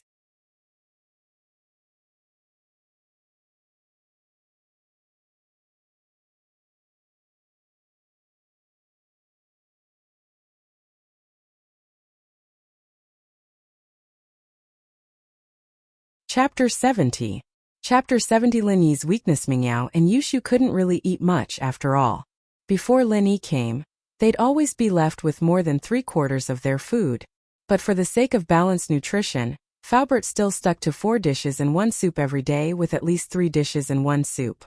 Even the best chef couldn't make too little of a dish. Not only would it be difficult to control the heat, but it'd also be difficult to control the balance of the seasonings. In order not to affect the taste, it was better to stick to the normal size. Mingyao found the food tasteless after a couple of bites. Before Lin Yi came, she and Yushu would talk about interesting topics as they ate, and the meal would take more than half an hour. She didn't know why, but the scene of Lin Yi standing up for her at the bank kept popping up in her mind. Was this guy an idiot? Or was he serious about his job? There was no point in risking his life for a few tens of thousands, was there? Mingyao didn't know where her father found a guy like this, but her dislike for Lin Yi seemed to have lessened quite a bit. Was it because he saved her yesterday? Fine, she'd keep him by her side for now. It wasn't a bad idea to have him as a fighter. I'm full. Thinking back to her attitude towards Lin Yi, she felt that it was a bit too much to let him eat her leftovers. What's wrong? Yao Yao, why are you eating so little? Yushu looked at Mingyao, a little surprised. The girl had only moved her chopsticks a few times, and it was still vegetables. It's nothing, just a little tired. Mingyao shook her head. I'm going upstairs. Get Lin Yi to eat with you. Ah, Yushu blinked. What was Mingyao up to? Mingyao felt a little irritated. The guy she hated the most had saved her yesterday, and now he was putting on airs when she was trying to be nice to him. Humph, forget it if you don't want to eat. I won't eat either. You don't want to eat if you want. Yushu blinked in confusion as she looked at Mengyao's exhausted figure. Could it be that what happened last night had scared her? That's not right. It's been a day and a night. Isn't his reaction a little too slow? Yushu put down her chopsticks and ran to Lin Yi's room, knocking on the door. Hey shield bro, come out and eat. Lin Yi opened the door and looked at Yushu. You called? Would I call Yao Yao shield bro? In this villa, you're the only one who can be called brother, right? Yushu slapped her forehead. Oh, I remember now, General Weiwu, doggy bro. Lin Yi was speechless. Comparing himself to a dog? Let's go, time to eat. I'm starving. With that, Yushu walked towards the restaurant.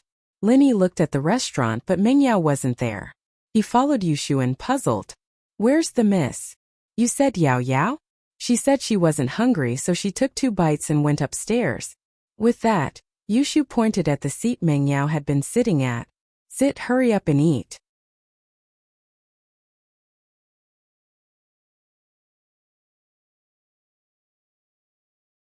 The food's ready for you. Oh. Lin Yi looked at the table. The rice was already in front of him. Since Mingyao had gone upstairs, Lin Yi didn't need to be courteous. Yushu was a little weird, but it wasn't a big deal. Gaga. Yushu looked at Lin Yi evilly as he picked up his chopsticks and put a mouthful of food into his bowl, shoving it into his mouth along with the rice. Joy blossomed in her heart, and she clenched her fists under the table. Yay! She'd tell Yao Yao later that she'd avenged her. She ate Lin Yi's saliva yesterday, and today Lin Yi used her chopsticks to eat the leftover rice. Lin Yi ate her saliva, and now they were even. Eat slowly. Here's some water.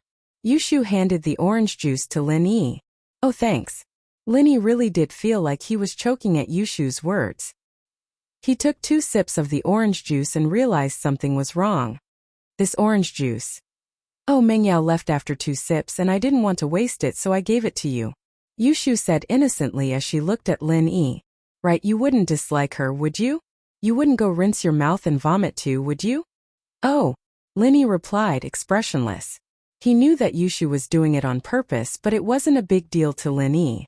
Back in the primeval forest, he'd basically used all his metal as weapons, leaving only a set of tableware for everyone to use. Lin Yi had long since developed this mentality. Plus, not everyone could just eat a beauty's saliva. Maybe that idiot Pinliang would go for Mengyao's spit if she wanted to, Lin Yi thought evilly. Yushu was a little disappointed that Lin Yi didn't have any reaction, but then she remembered that she'd taken a sip of the orange juice before. Didn't that mean? Yushu couldn't help but blush at the thought. But after diluting Mengyao's saliva, there shouldn't be anything up there anymore, right? Yushu comforted herself. Yes, that must be it. Hey shield bro, I'm thirsty. Get me a glass of water. Yushu ordered. She was starting to get a little salty. Go yourself. Linny didn't even raise his eyes as he continued eating. Toilet paper. Siggy. Yushu coughed. Linny rolled his eyes. This was a secret signal. What was with that? Linny got up helplessly to get Yushu a glass of water. Yushu treated him pretty well. Thinking about him even when she was eating, Linny decided to hold it in. If Huaijun knew that Linny was serving the two misses all day, he'd probably be laughing his ass off. He poured Yushu a glass of water. Linny knew that her glass was pink, so he was familiar with it. Thanks, shield bro, Yushu said sweetly as she took the glass from Linny. Linny didn't say anything as he continued eating. Yushu was thinking that a little coquettish might make Linny more willing, but she didn't think that she'd be showing it to a blind man. It seemed that in Linny's eyes, the braised chicken on the table was prettier than her own. In actuality, Linny wasn't blind.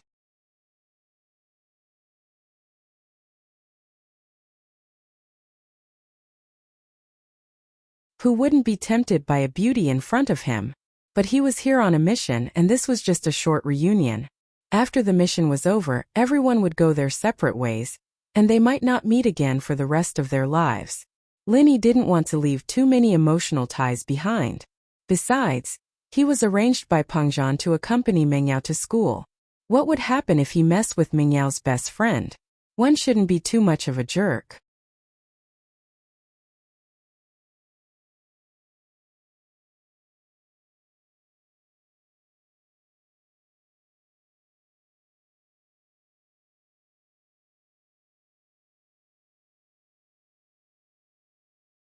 Chapter 71.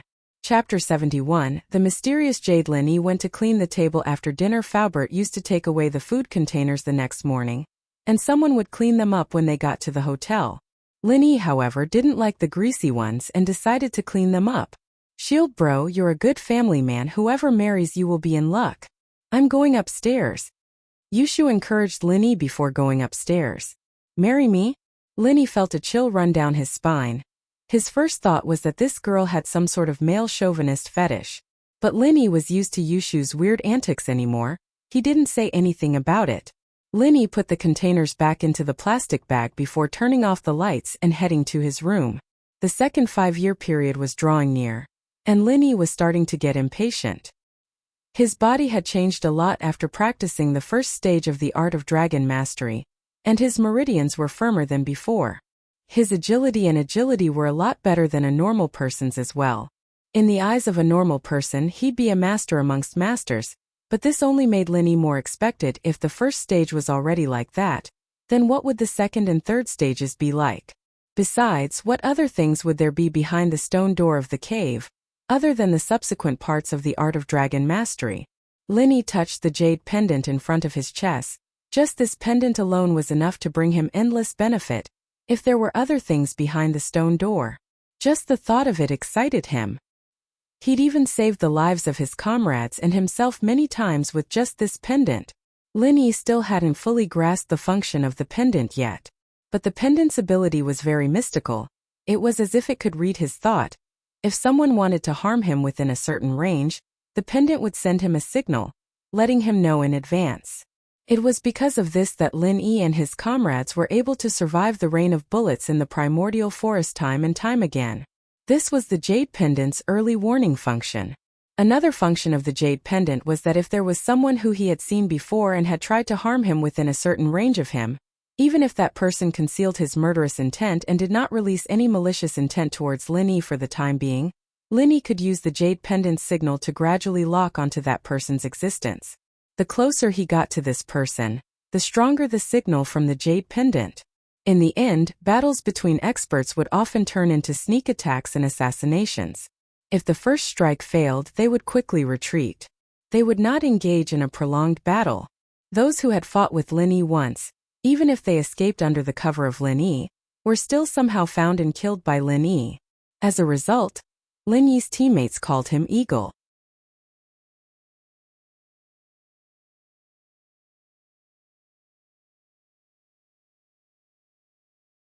An eagle was an animal that rarely got away once it set its eyes on its prey. Of course, the jade had many other extensions. It could warn him of bad things, and it could warn him of good things as well. It was just that the signal was different, and Linny didn't know how the jade was affecting him, but he didn't know how it was affecting him. At least the people around him weren't affected at all. But the signals that Linny had figured out were only these three.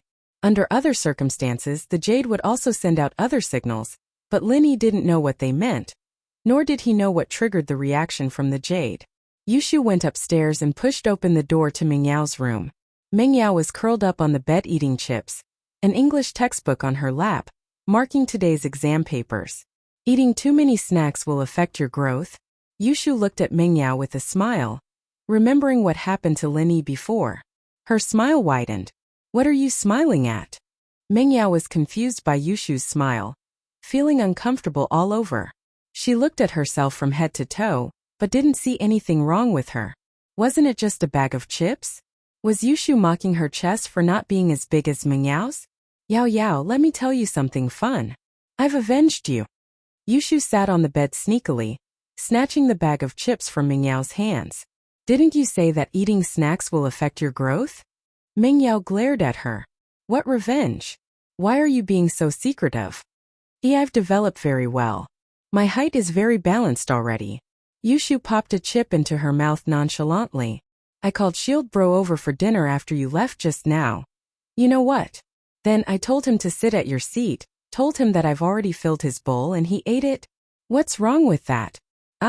You're not trying to say that he ate my leftover bowl of rice, are you? Mingyao's eyes widened. He even used your chopsticks. Yushu said proudly. What do you think? Now that he ate your saliva, he's avenged you, right? What nonsense. Mingyao shook her head. Isn't he still taking advantage of me? Yushu thought to herself. You ate his saliva, so you're taking advantage of him? But thinking about it, that was indeed the case. If it were any other boy in school, they'd probably be happy about it. Alright, let's not talk about him. Mingyao was a little annoyed and didn't want to talk about Linny. Aren't you going to tidy up the mistakes in the English test? Yeah, I'll do it now. Yushu stopped joking around and took out the test papers from her bag. She started tidying them up with Mingyao. Mingyao and Yushu weren't stupid, but it was useless if they didn't work hard. Mingyao and Yushu were still working hard, especially since Mingyao didn't want people to say that she'd gotten into a top class in a top school because of her family background.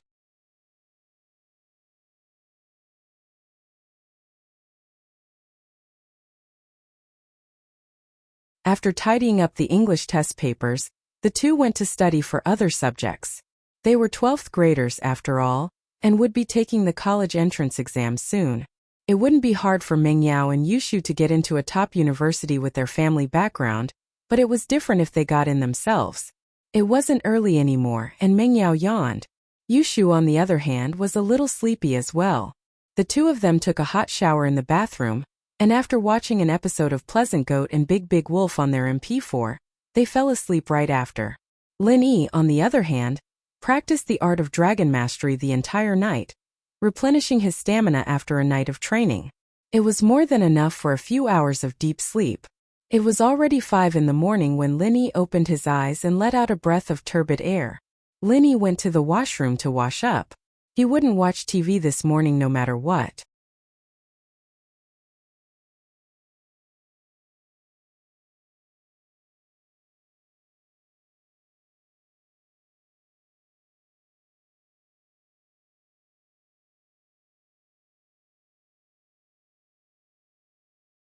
Chapter 72. Being set up. Linny had learned from Faubert that Mingyao and Yushu ate breakfast in the school cafeteria every morning if he wasn't here. Linny, however, didn't mind the hassle of cooking. There was some leftover rice from last night, and Linny planned on making egg fried rice. It wasn't much trouble at all. Linny put on his clothes and left the room, heading towards the dining room. He opened the fridge and found a ham sausage and a couple of eggs. Linny wasn't worried that these things would expire. Faubert would always check on them and buy some fresh stuff to keep in the fridge. The two princesses rarely cooked for themselves, but it was always better to have something prepared. Mingyao could fry an egg for herself when she was hungry at night. He couldn't find any onions after searching for a long time. The price of onions had gone up ever since the tossing onions song, and Linny had no choice but to give up on using onions. Egg fried rice was something Linny always made at home, and it didn't take long before a pot of fragrant fried rice was ready. Linny scooped a bowl for himself, quickly finishing it before tossing the bowl into the sink and putting it back on the rack. Linny didn't want yesterday's incident to repeat itself either, so he decided to put the cutlery away after washing it. Perhaps he'd made some noise, but it wasn't long before Mengyao and Yushu came downstairs in their pajamas, yawning and yawning. The two were wearing cartoon pajamas, looking very cute. It didn't seem to match their age, but Linny understood when he remembered that they watched cartoons all the time. Girls, especially young misses, were a little childish. Still, the two beautiful legs beneath their pajamas made Linny's blood boil. Couldn't these girls be a little more careful at home? Did they really think that he didn't exist? Didn't they think that he wouldn't push them down? Not really. Wow, Shield bro, you prepared breakfast for us again. Yushu wrinkled her nose as she followed the scent to the kitchen. It's egg fried rice today, my favorite. Ahem. Mengyao wasn't too happy with Yushu's obvious reaction. How could she let that Linny get all cocky? Yao Yao, do you want some? Yushu took a bowl and filled it for herself before asking Mengyao.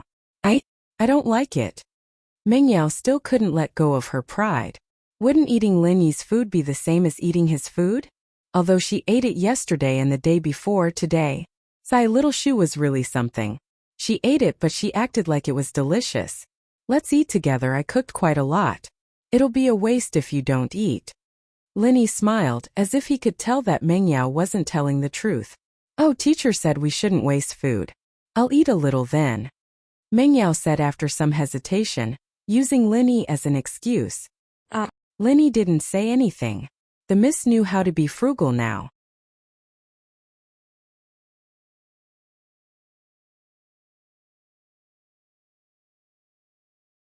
You guys eat, I'm going out for a walk, Linny said, worried that Mengyao would feel awkward if he stayed. He turned around and walked out of the villa. Yao Yao, didn't you notice? Shield bro's a very considerate man. He can fight, he can cook, and he's pretty handsome too. Yushu whispered to Mengyao as she ate. Shu, are you serious? 2 bowls of noodles and 1 bowl of egg fried rice is enough to melt you? You're already speaking up for him? Mengyao's eyes went wide as she looked at Yushu. You're not in heat, are you? You're the one in heat. Yushu blushed. I'm just afraid that someone else will get to him first and you'll regret it. That fox Lingshan's pretty interested in Shield bro. They've only known each other for 2.5 days and they're already getting intimate with him. Him? Who cares? Mengyao curled her lips. I don't think he's a good person. Lingshan just needs to seduce him. Speaking of Lingshan, Yushu was a little troubled. Why did her brother like a woman like that? If he knew what was going on between Lingshan and Linny, he'd go crazy. Achoo! Linny sneezed as soon as he stepped out of the door. What was wrong with him? Did he catch a cold? It wasn't cold in the morning, was it? Of course, Linny didn't know that the 2 girls were talking about him while eating his egg fried rice. Linny had been living in the villa for 3 days now, but this was the first time he took a good look at the outside of the villa. This was obviously a place where the rich lived. Those who could afford a house here had to be rich or powerful. Yushu's identity made Linny suspicious. He hadn't seen her family before, but the fact that she lived alone in a villa meant that her family wasn't ordinary people. A black Ferrari came speeding from afar, the engine roaring loudly. When it got close to Linny, the Ferrari slowed down noticeably. The person in the car looked at Linny confused. He'd seen almost all the young masters and ladies in the area, but Linny didn't look familiar. The Ferrari stopped in front of Mingyao's villa, and the driver rolled down the window. It was a young man. Hey bro, you just moved here, right? The young man asked Linny. Me? You could say that. Linny didn't know who this person was, but since he didn't show any other intentions, Linny gave him some face and replied, My name is Sunny Kai. If you have any trouble in the future, you can use my name. I'll take care of everyone in our Seaview Villa Bay. The young man said to Linny. Okay, thank you. Linny looked at the enthusiastic Sunny Kai and nodded. Although he didn't need anyone to take care of him, this Sunny Kai didn't seem to have any bad intentions, so Linny wouldn't reject him. Sunny Kai saw that Linny didn't seem to have heard of his name, So he smiled faintly and didn't say much. Bro, I haven't been to school for a long time. I have to go today. Let's meet another day. Goodbye. Linny waved at him.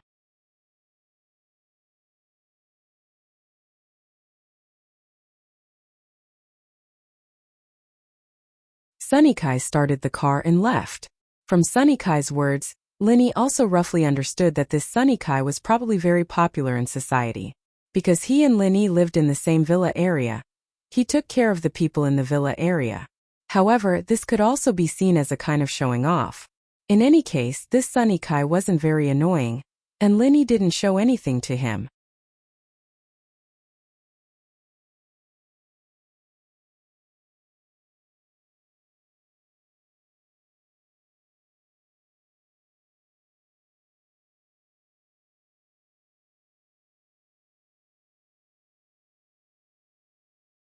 Chapter 73.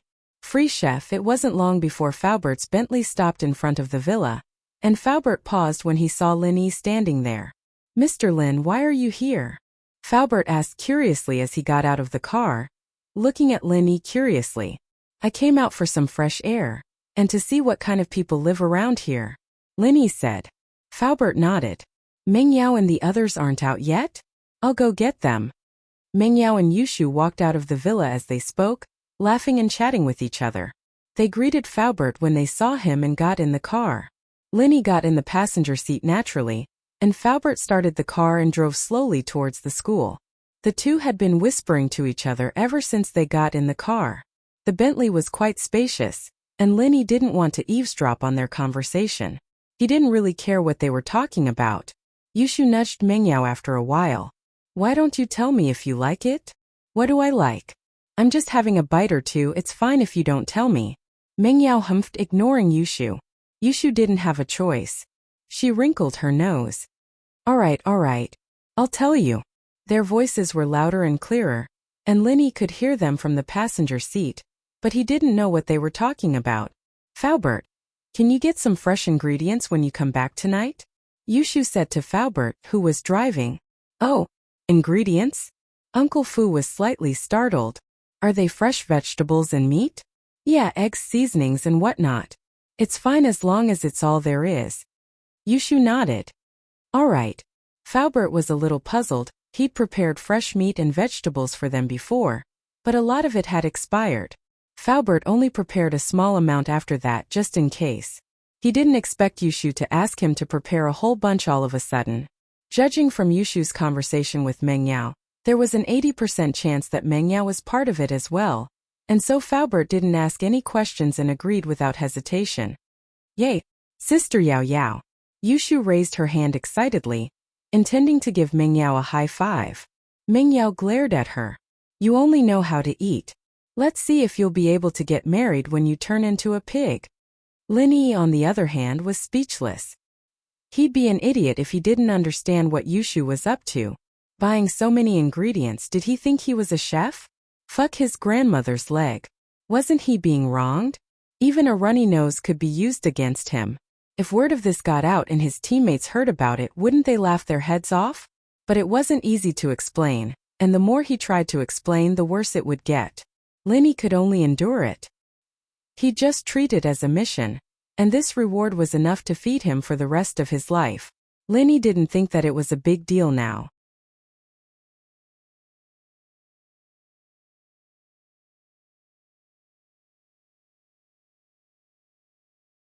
Compared to the North African jungle, where even a spider could kill him, life here was much better.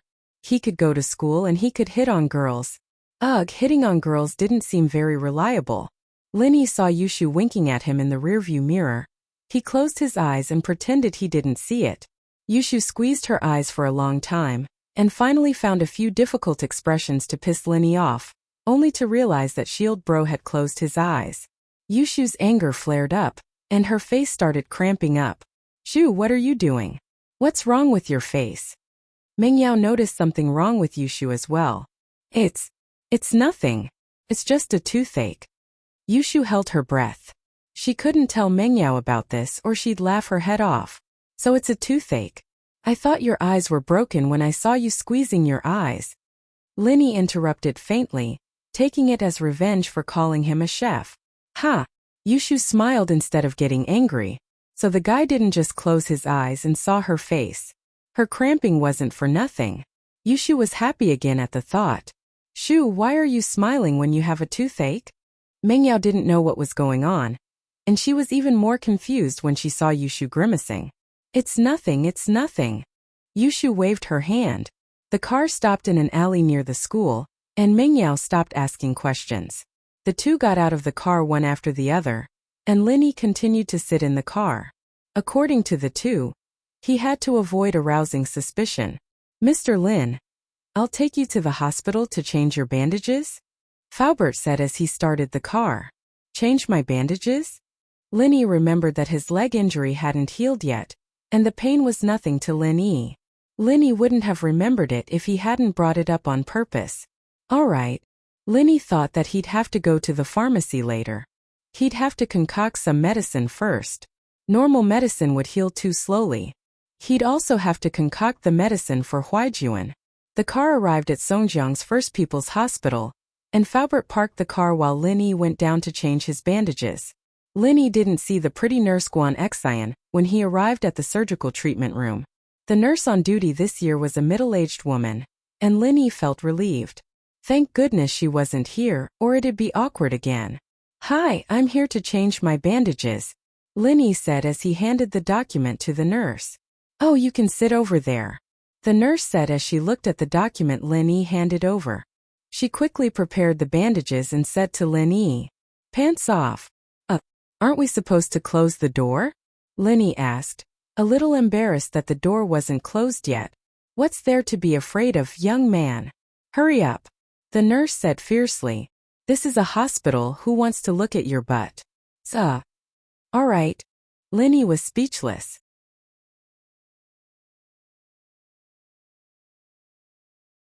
He thought back to how shy Guan Xian was yesterday. This nurse was probably a young girl back in the day, but time had turned her into a fierce ant. He wondered if Guan Xian would be the same in a few years. Linny felt a chill run down his spine as he thought about it. His first impression of Guan Xian was pretty good.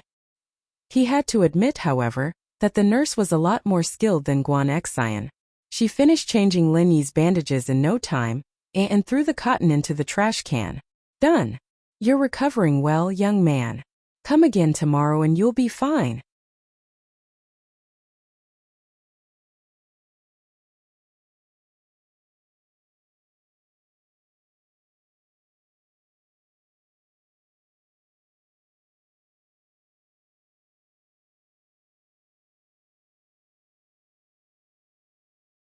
Chapter 74.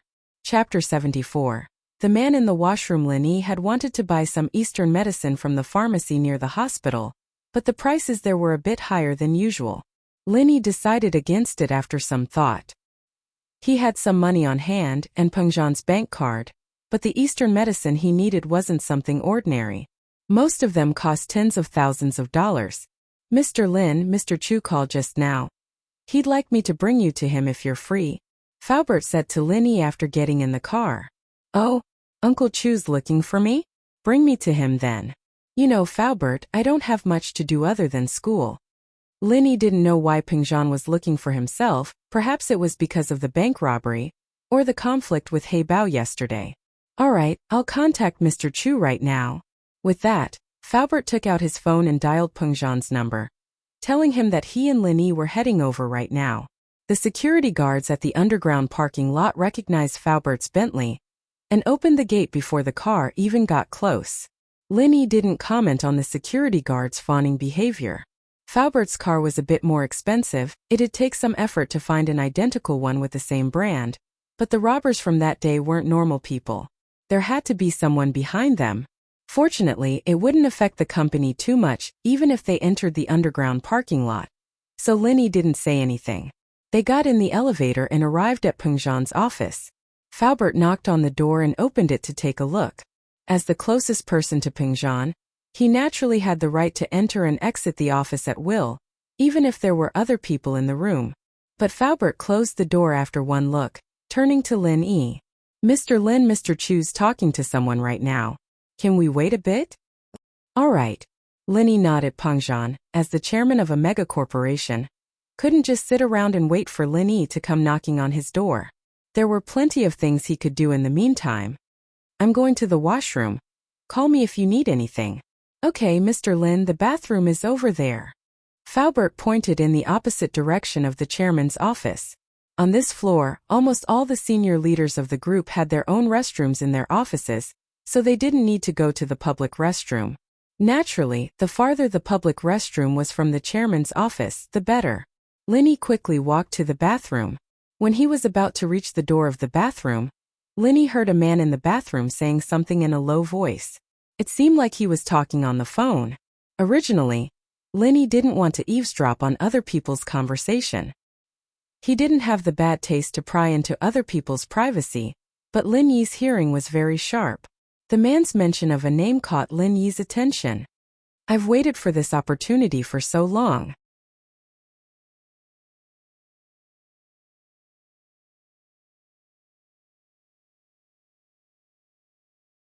That Chu Mingyao girl went to the bank to get a card. Who the hell are you looking for? What kind of people are you looking for? The man seemed to be very angry as he shouted at the other side of the phone. He was afraid that others would hear him, so he tried to lower his voice. If it weren't for Lin Yi's exceptional hearing and the fact that he was standing at the door of the bathroom, even if others passed by, they wouldn't be able to hear what he was saying. The man had mentioned Chu Mingyao's name a few times before, and it had already caught Lin Yi's attention. When he walked to the door and heard the man talking about the bank again, Lin Yi's heart skipped a beat. Lin Yi stood in front of the sink of the bathroom quietly, listening to the man's words. How can you ask me to cooperate with you if you can't even handle such a small matter? It's not a big deal. You just need to control that Chu Mingyao girl for a few hours. When they are discussing the contract with Pengzhan, they just need to hint that Chu Mingyao's matter is related to you guys. And the contract would have been signed long ago. It's just a little hint. Even if that old fox Pengzhan is angry, he'll swallow it for the sake of his precious daughter's safety. The man was obviously very angry. Humph, there shouldn't be any loopholes in this matter, right? What? You said that you don't know where the group of people you found are now? Motherfucker, how am I supposed to cooperate with a pig like you? The man cursed. All right, I'll get some information from the police station. You also need to deal with the tail as soon as possible. If you really can't, you understand what I mean, right? Ring dash, a sudden burst of classic Nokia music sounded, and the man in the bathroom stopped talking abruptly. It was obvious that he was shocked. However, the one who was shocked was Lin Yi. His phone rang and Lin Yi smiled bitterly. It seemed like he had alerted the enemy. It would be very difficult for him to hear anything else. Just as Lin Yi thought, the man in the bathroom was really shocked. The public bathroom on the top floor was almost never used. This was because the leaders of the company who worked on this floor all had their own bathroom. No one would come here to use the bathroom. Only those who came from outside to work and some workers would use the public bathroom. This was also the reason why he chose to make the call here. In many cases, this bathroom would be cleaned by cleaners in the morning and night, and almost no one would use it during the day. Lin Yi helplessly took out his phone and saw that it was Faubert's number. Lin Yi directly hung up and mumbled to himself, Junhua bro, it's Xiaoliang Li Xiaoliang. I'm at Pengzhan Industries but I couldn't find you. Which floor are you on? I'm already on the top floor. Don't all the executives of Xuanxi Industries work on the top floor? You're the business manager, so I came to the top floor to look for you. What?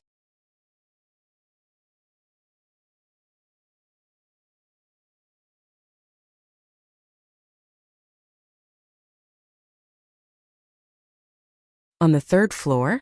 Alright, I'll go down. I was just about to use the bathroom. What? The top floor is the territory of the big leaders?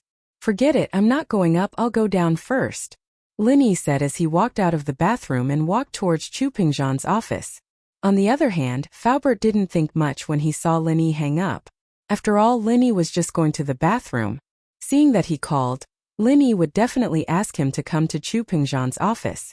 The man in the bathroom heard Lin Yi's words and instantly let out a sigh of relief. He muttered, damn it, he's just here for business. I was scared to death. Looking for a business manager and he even came to the top floor? What a big manager, and he's still a leader. This person is also an idiot. Doesn't he know that the salespeople call themselves business managers to make themselves sound better?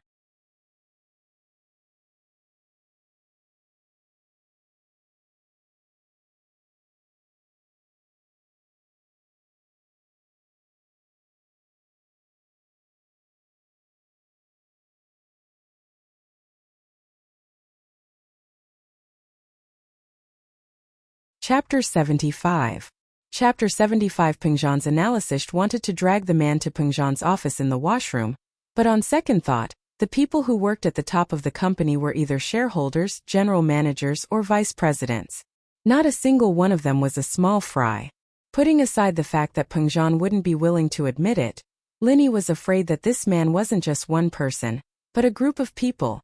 Judging from the people he'd called, he had a lot of accomplices. Pulling him out wouldn't necessarily be the same for his accomplices. Besides, Pengzhan wouldn't be able to deal with someone at the level of a vice CEO with just a few words. There were bound to be a lot of factions forming when a company grew to a certain point, and Pengzhan was the biggest shareholder. He couldn't just touch the people of the other shareholders, and there was a high chance that the person on the phone was one of the shareholders. That was why Linny decided to disguise himself as someone who came to the wrong floor to avoid alerting the enemy. That way, the man in the bathroom wouldn't suspect anything. Linny walked to Pengzhan's office and saw that the door was open. Faubert was standing beside Pengzhan, reporting something to him. Pengzhan nodded repeatedly, a satisfied smile on his face. He raised his head when Linny appeared at the door. "Linny, you're here. Come in and have a seat." "Uncle Chu." Linny closed the door behind him as he walked in. He wanted to talk to Pengzhan about what he'd heard in the bathroom. "Linny, I heard that you got into a conflict with some gangsters yesterday?" Pengzhan asked straightforwardly after getting Linny to sit on the sofa in front of his desk. Linny could tell that Pengzhan's tone wasn't one of condemnation, but one of deep concern. This touched Linny's heart. He was just a personal study companion he'd hired to accompany his daughter in her studies, and yet he cared for him so much. It was rare. However, Linny also had some doubts. If it were someone else, the first thing they would talk about would be to fire him and not implicate his daughter. "Yes, someone called Zhong Pingliang sent him to deal with me." Linny didn't try to hide anything as he told Pengzhan the truth, but I'm guessing that Heibao will take care of everything by himself in the police station, and Pingliang won't get involved. "Oh? Zhong Pingliang? Do you have a problem with him?" Pengzhan was even more puzzled. Linny had only been in school for a few days. How did he make an enemy like this? From the looks of it, Pingliang had hired a criminal, even with a gun. Linny smiled bitterly. "It's my fault, Mr. Chu, let me explain." Faubert saw that Linny didn't mention anything about Meng Yao, and naturally knew that he meant well. But as Pengzhan's confidant, he didn't hide anything from Pengzhan. "Oh, you know about it?" Pengzhan blinked.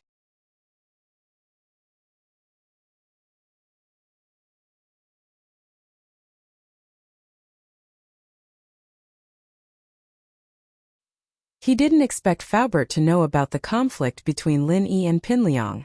"Mr. Chu, it's like this." Faubert nodded with a bitter smile. "That day when the miss saw you, Mr. Lin, she wasn't too satisfied with Mr. Lin acting as her shield, so she wanted to test it out. It just so happened that Pingliang was the miss's pursuer, and he kept bugging the miss, so the miss asked Mr. Lin to deal with him." "All right, there's no need to continue." "I get it." Pengzhan shook his head with a bitter smile after listening to Faubert's story. This was all his precious daughter's fault. Yi Yao Yao likes to mess around, so don't give in to her. She needs someone to keep her in check.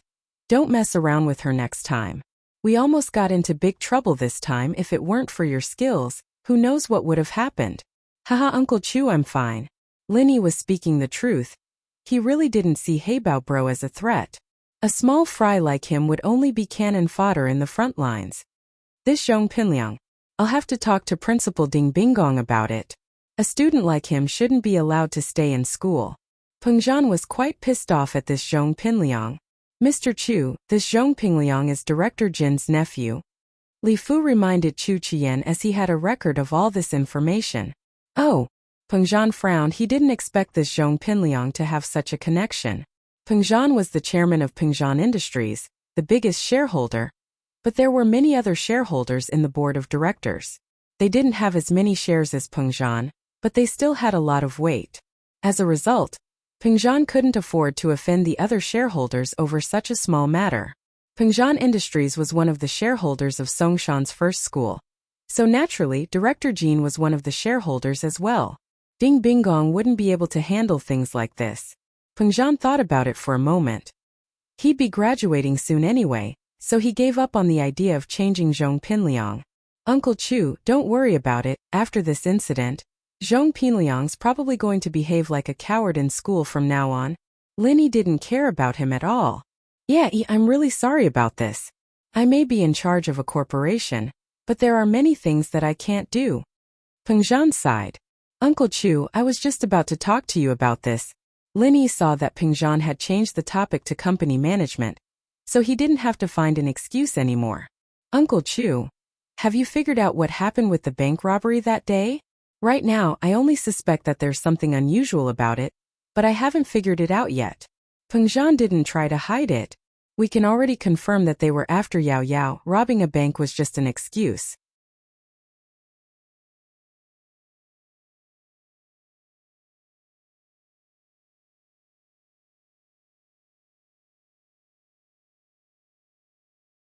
They didn't make a move on Yao Yao earlier or later, but they just had to make a move on me when I was out in the city for business.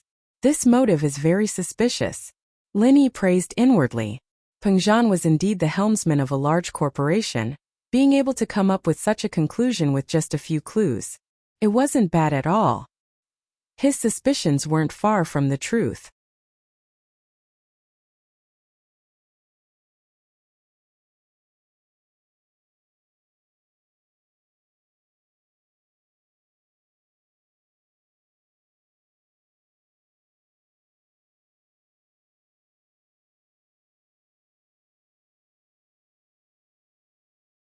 Chapter 76. What kind of mission? But this is the first time I'm working with their company. They probably don't know me that well, so I don't have any evidence to back up my suspicions. Peng Zhan shook his head, as if denying his own guess. Uncle Chu, I heard a man talking on the phone when I went to the washroom. Linny told Peng Zhan what he'd overheard. Peng Zhan frowned as he listened to Lin Yi's words. He'd suspected that there was something wrong with the company he'd been working with earlier, and they'd almost signed the contract. But when he'd arrived, they'd been using all sorts of excuses to push the contract away, as if they were waiting for something. They'd been looking at the time non-stop, and when the contract didn't come, they'd come up with an excuse, saying that the contract wasn't ready yet, and that they needed a meeting to discuss it. Peng Zhan was pissed at the company for going back on their word, but the contract hadn't been signed yet, and they had the right to go back on their word. Peng Zhan could only say a few words about working with them in the future before leaving in a hurry. However, the other party's actions had raised his suspicions.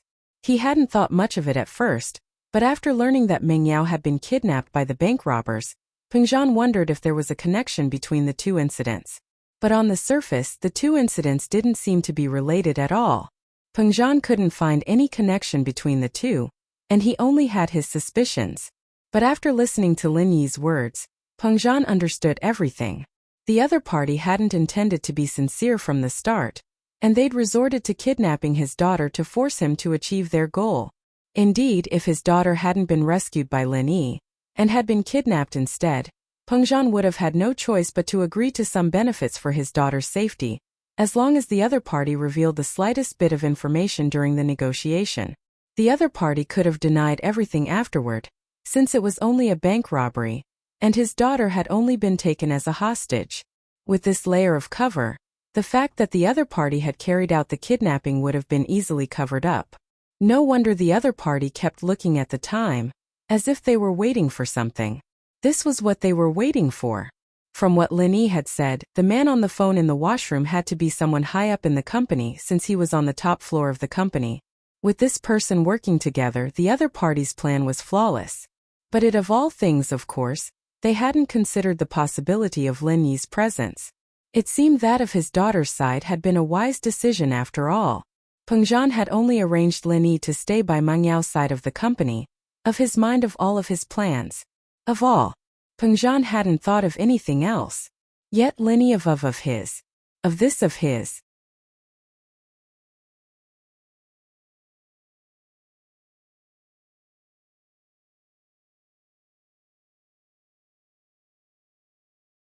I will look into this matter. I'll investigate this. Peng Zhan's eyes flashed fiercely. He might have had conflicts with some of the higher-ups in the company, but he wouldn't allow anyone to use his daughter to mess things up. Linny nodded. He didn't want to get involved in these things. As the chairman of the company, Peng Zhan naturally had his own methods. Linny only told Peng Zhan what he'd heard. As for how to carry it out, that was up to Peng Zhan. You didn't alert the enemy, did you? Peng Zhan suddenly thought of an important problem. Did Linny alert the other party when he was eavesdropping in the washroom? If the other party was alerted, it'd be difficult to catch the other party's tail. Don't worry, Uncle Chu. Linny smiled. I was shocked when Faubert called, but I pretended to be someone who came to the company for business and went to the wrong floor. Linny told Peng Zhan everything he'd said to himself. Haha, not bad. You're quite alert. Peng Zhan praised. The more he looked at Linny, the more pleased he was with him. At first, it was his old father's wish, and Peng Zhan was just following the old man's wishes. But now he truly felt that Linny was a rare talent. Peng Zhan's father, Chu Sanhua, was a man of authority in the family. He'd started out as a small bricklayer, building up Peng Zhan Industries from scratch. Now that Peng Zhan Industries was in Peng Zhan's hands, Chu Sanhua was still a man of authority in the family.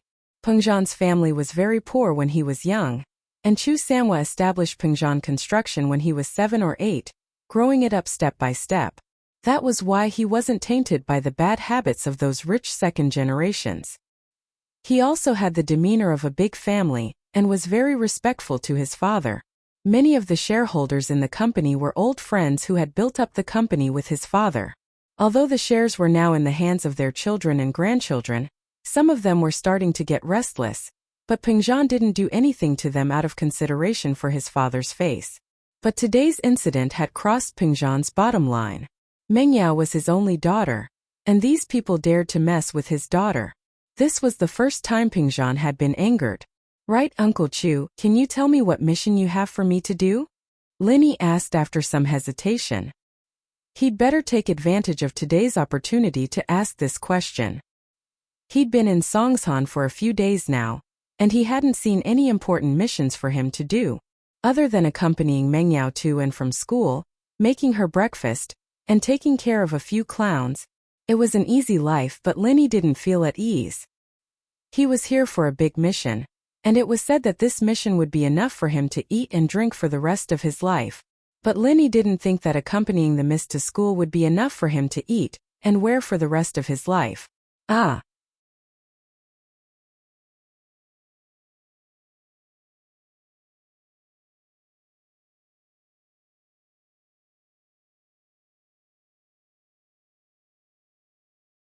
Oh, a mission. Peng Zhan looked at Linny oddly. It's a very important mission, but the most important thing right now is for you to build a good relationship with Meng Yao. That's the only way to ensure the success of the mission. Wah! Linny was startled. Build a good relationship with Meng Yao? Only then could he carry out the mission? Just what kind of mission was this? Could it be that it had something to do with Meng Yao? Could it be that there was someone behind the scenes who wanted to harm Meng Yao, and Peng Zhan wanted to use Meng Yao as bait so that he could find the person behind the scenes? That was the only thing Linny could think of. Peng Zhan's words didn't make sense, and he was still confused. But according to Lin Yi's experience in missions, most employers would keep their missions a secret. They wouldn't reveal the details until the very last moment.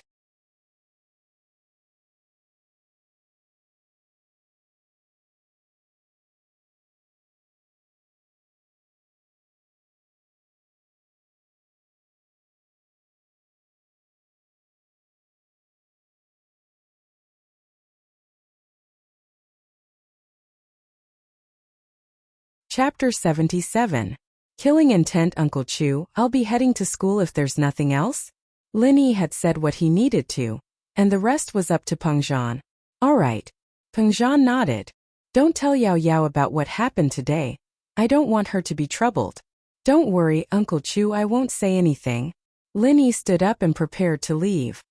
Li Fu Sendi to school. Peng Zhan instructed Faubert. All right, Mr. Chu. Faubert nodded. No need, I'll just get a taxi downstairs. Linny said quickly.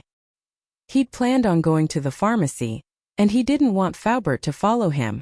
There were some things he didn't want others to know. That's fine. Peng Zhan didn't insist after Linny said so.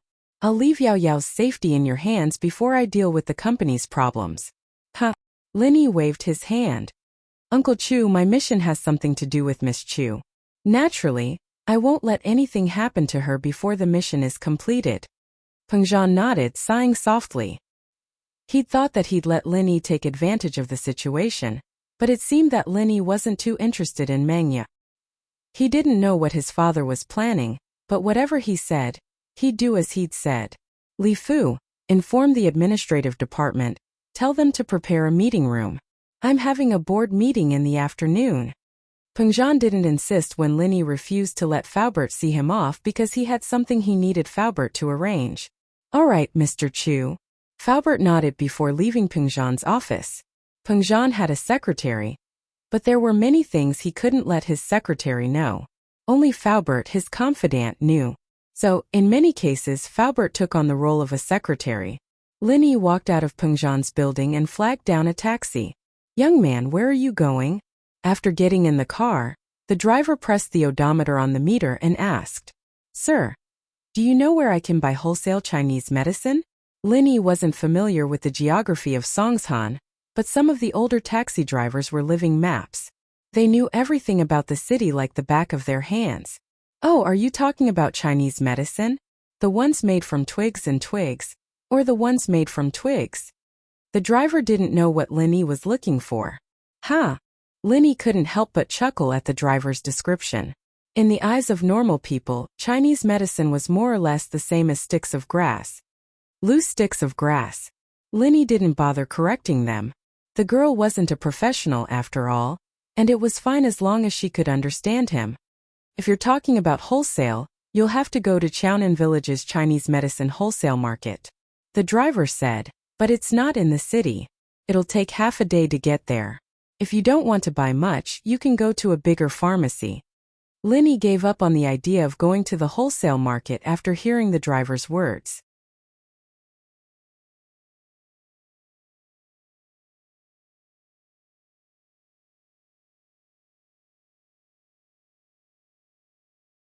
He didn't need to go there right now, at least. He could buy some at the pharmacy first. Then help me find a bigger pharmacy. That's easy. The driver started the car. After a few turns, the car stopped in front of a big pharmacy. It seemed that the driver didn't go around in circles. The fare on the meter was still the starting fare. Linny paid the fare and thanked the driver before walking into the pharmacy. When he entered the pharmacy, Linny sighed. It seems that medicine is a very profitable industry no matter when. There are so many people buying medicine in the pharmacy during the day. Many common medicine counters are already full of people. However, Linny wanted to buy Chinese herbal medicine. There were relatively few people buying this kind of thing. He handed the list in his hand to the salesperson. The salesperson gave Linny a receipt and asked him to pay. Linny needed a lot of Chinese medicine. It would take a while to weigh it. Fortunately, there were no other customers. Linny took advantage of the time when the salesperson was weighing and walked around the pharmacy. Jinchuang medicine. A voice caught Lin Yi's attention. Jinchuang medicine? Linny was stunned. There is such a medicine? The so-called Jinchuang medicine referred to metal objects such as knives. In ancient times, the weapon that hurt people the most should be weapons. Therefore, Jinchuang also referred to weapons and Chuang meant wounds. Therefore, Jinchuang medicine referred to medicine that specialized in treating metal injuries such as knife wounds. Its effects were hemostasis, analgesia, and anti-inflammatory. However, Jinchuang medicine was just a name in ancient times.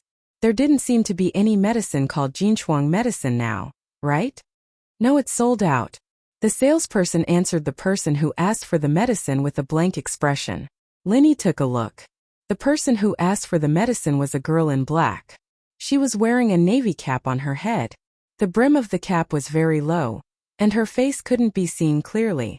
After getting the reply from the salesperson that the medicine was sold out, the girl didn't say anything.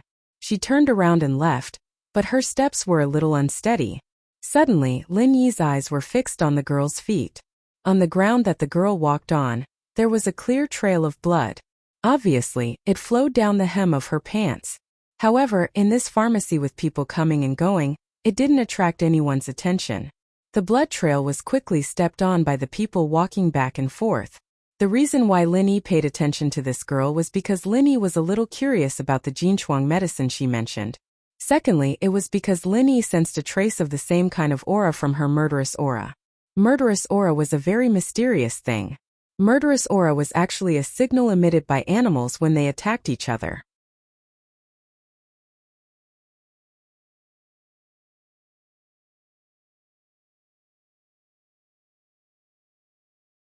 This signal needed to be detected by the sixth sense.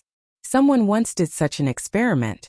They put a wild cat and a mouse in a box, separated by two thin soundproof boards in the middle. The distance between the two boards wasn't very far. Then they eliminated the smell, and they couldn't see each other. As a result, the cat seemed to sense something and wanted to pass through the board. It kept scratching the board with its claws, while the mouse curled up on the other side.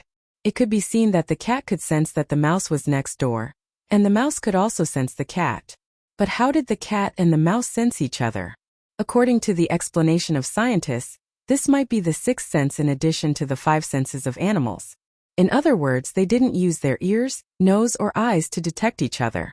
Animals could use their sixth sense to sense a signal emitted by their natural enemies, or other animals that wanted to attack them. This signal could be interpreted as murderous aura.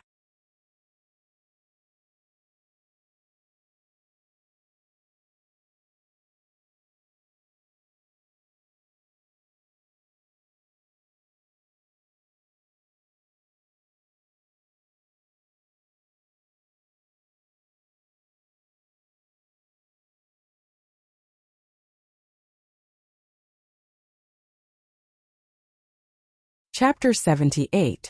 About or note: a normal person might not be able to detect the murderous aura radiating from the girl, but Lin Yi, who was in the same line of work, could keenly sense it. Could also be called a sixth sense.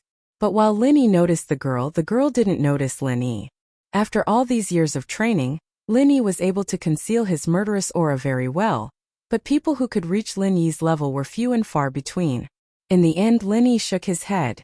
The girl's dressing was obviously to avoid attention.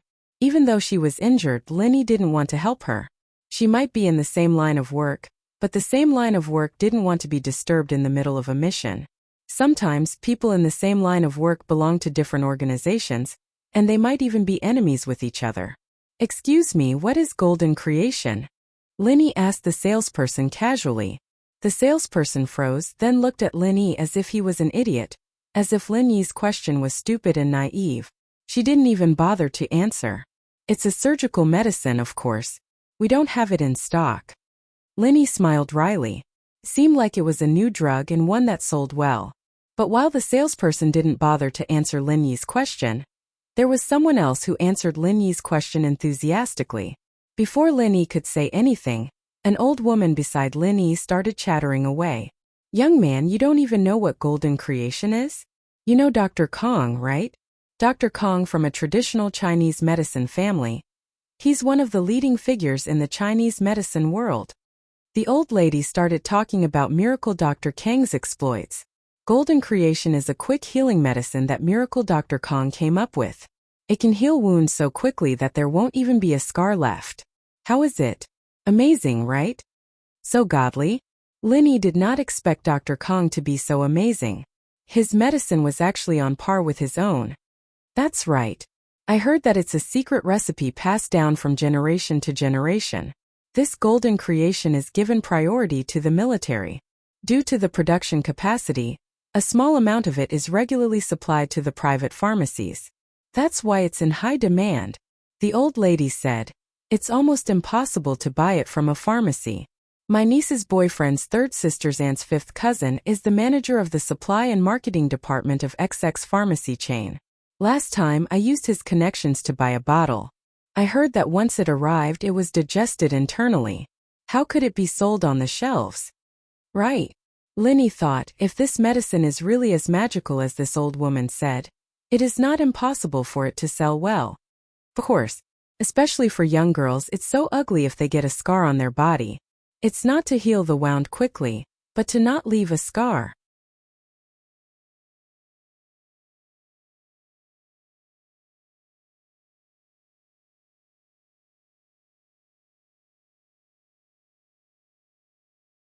The old lady said, I heard that nowadays people don't give platinum or gold as gifts anymore. Instead, they give golden creation as gifts. Really? Linny was stunned. He did not know whether this old lady was telling the truth or not. Of course, why would I lie to you? The old lady preached as if she was taking advantage of her seniority. Oh, I see. Thank you, but it seems that I don't need it for the time being. Linny said to the old lady with a smile. Yeah, you're a big boy. You don't need that thing. The old lady nodded. Obviously, she misunderstood Lin Yi's words. Linny meant that he could make the medicine himself. There was no need for him to buy it. Linny naturally would not explain. He turned around and went to the Chinese herbal medicine counter. The herbs that he wanted had been weighed and put into a sealed bag according to the type. Linny checked carefully and found that 2 of the herbs seemed to have been stored for too long. They had gone bad, and the medicinal effect was greatly reduced. Linny had no choice but to weigh a little more. He would win with numbers. He checked the utensils and tools that he wanted. After making sure that there were no problems, he carefully packed them up and left the pharmacy. It didn't matter if it was Chinese or Western medicine these days, they were all selling very well. Only the loose herbs weren't that popular in pharmacies, and not many people bought them. This was why Linny was able to get out of the shop so quickly. After leaving the pharmacy, Linny did not plan to go to school directly. He was already absent. It didn't matter whether he went or not. He had already bought a series of measuring tools and tools. Linny wanted to find a place to make the medicine first. This kind of thing, of course, couldn't be done in school. Of course, he couldn't do it in Mingyao's villa. The 2 girls would go crazy if the whole house smelled like Chinese medicine. The best way was to get a room by the hour and leave after he was done. With this idea in mind, Linny was not in a hurry to go to school. Instead, he looked around the pharmacy to see if there was a suitable hotel to get a room by the hour. Linny saw the girl from the pharmacy at the entrance of a deserted alley. At this moment she was lying on the ground. There was a pool of fresh blood under her. Linny frowned. He didn't want to poke his nose into other people's business, but in this deserted alley, who would dare to poke their nose into other people's business, let alone if there were people passing by? If he failed to save her and she died, it would cause unnecessary trouble. Linny hesitated for a moment. He was also a person with a mission. It was not appropriate for him to poke his nose into other people's business. Moreover, in his line of work, he needed to be prepared to sacrifice himself at any time.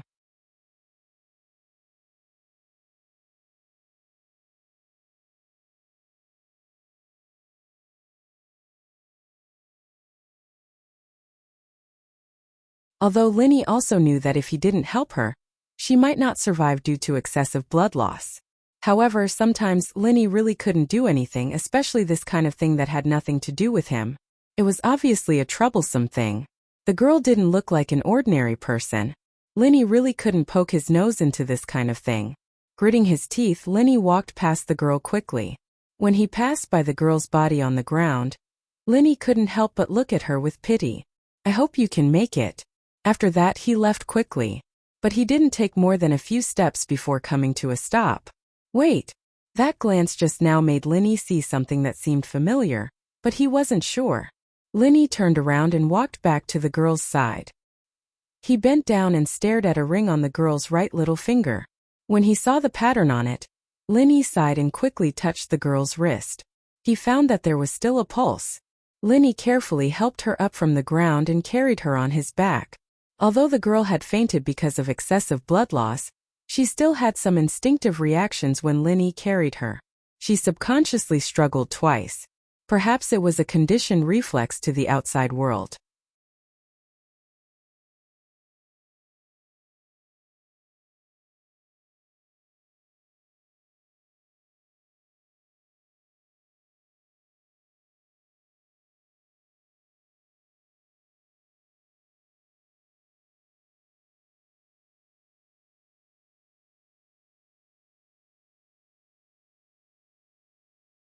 Chapter 79. Origin. When Lin Yi had first arrived, he'd seen a motel by the roadside, but it didn't look too good. Lin Yi had decided to look around for a better motel instead. But the situation was urgent, and Lin Yi didn't have the time to look for another motel. One was already good enough. Get a room. Lin Yi barged into the motel with the girl on his back. The owner was watching TV out of boredom when she saw a young man barging in with a woman in black on his back. The man wanted to get a room as soon as he entered, and she couldn't help but smile ambiguously. Her motel was actually quite low class. It was set up to provide a place for young couples without money to cozy up to each other. Most of them didn't care if the place was high-end or not, as long as it was quiet and clean. The owner had seen plenty of young men and women who came here to get a room, but it was rare to see someone as impatient as Lin Yi, wanting to get a room as soon as he entered with a woman on his back. 15 kwai for an hour, 60 kwai for a day. The owner said to Lin Yi. Oh, I'll put down 100 then. Lin Yi pulled out 100 kwai from his pocket and handed it to the owner. Wait, take out your ID card to register. The lady boss was not blinded by the sight of money and did not let down her guard. Lin Yi frowned. He wasn't sure if the girl on his back could make it, but there was nothing he could do about it. It was reasonable to register a room. So Lin Yi took out his ID and handed it to the owner for registration. I don't need hers, do I? Lin Yi asked. Naturally, he was referring to the girl on his back. He believed the owner would understand what he meant. No need, Deng will be fine. The owner followed the rules when registering IDs. She wasn't trying to make things difficult for Lin Yi, but registering one person per room was fine. After scanning Lin Yi's ID, the owner took out a room card. Upstairs, room 209. Go up yourself. Thank you. Lin Yi took the room card and quickly carried the girl upstairs. Along the way, the girl lay motionless on Lin Yi's shoulder. If it weren't for the fact that he could feel her heartbeat through the softness of her chest, Lin Yi would have suspected that she was already dead. Who? Lin Yi threw the girl on the bed, then carefully closed the door, drew the curtains and carefully checked every corner of the room. After confirming that there were no wireless cameras, he was relieved. To be honest, if Lin Yi hadn't suddenly seen the ring on the little finger of the girl's right hand, Lin Yi wouldn't have bothered with this kind of thing no matter what. She was just looking for trouble for herself for no reason. The pattern on the ring on the girl's hand represented an organization, a very famous international assassin organization. Although Lin Yi did not belong to this organization, the founder of this organization had a deep relationship with Lin Yi.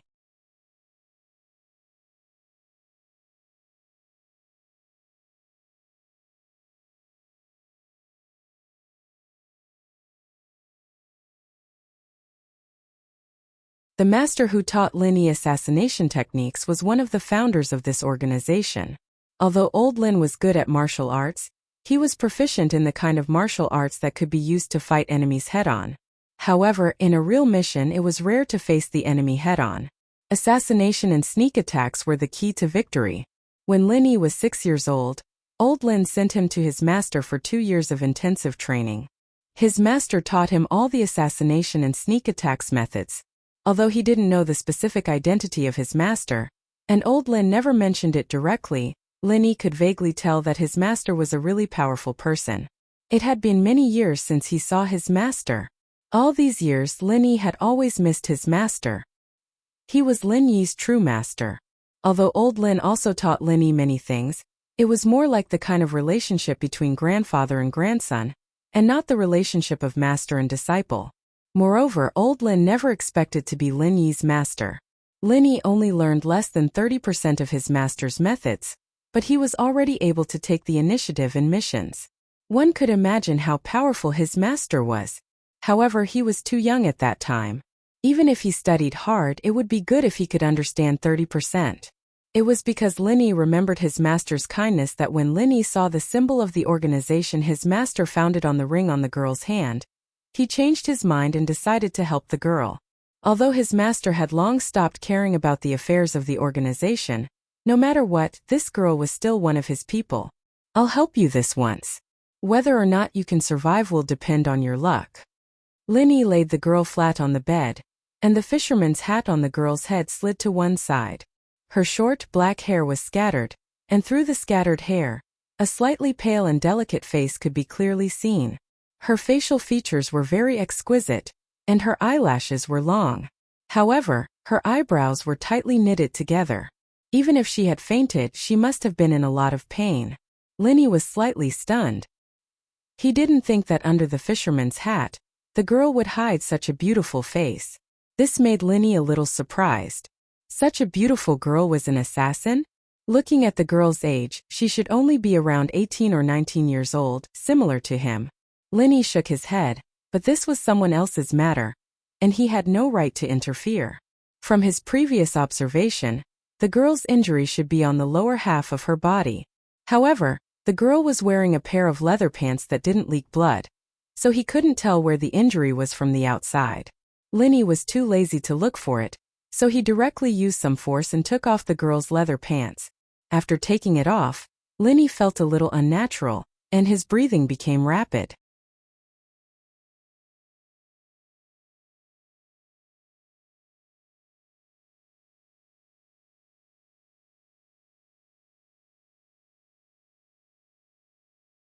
Although Lin Yi's initial thoughts were very good and very pure, he only extended a helping hand to this dying female assassin because of his master's face. That was why he helped her take off her pants and treat her injury. However, if this female assassin looked like a male assassin, Linny probably wouldn't have any special thoughts. However, this female assassin was very beautiful, and her figure was very good. Therefore, when Linny took off the female assassin's pants, it was inevitable that he would have some improper thoughts. Any normal man would have such thoughts. However, what he saw next completely extinguished the fire of lust in Lin Yi's heart. The inside of the leather pants was completely dyed red with blood, and under the leather pants the girl's pantyhose was completely soaked in blood. It was impossible to see the original color.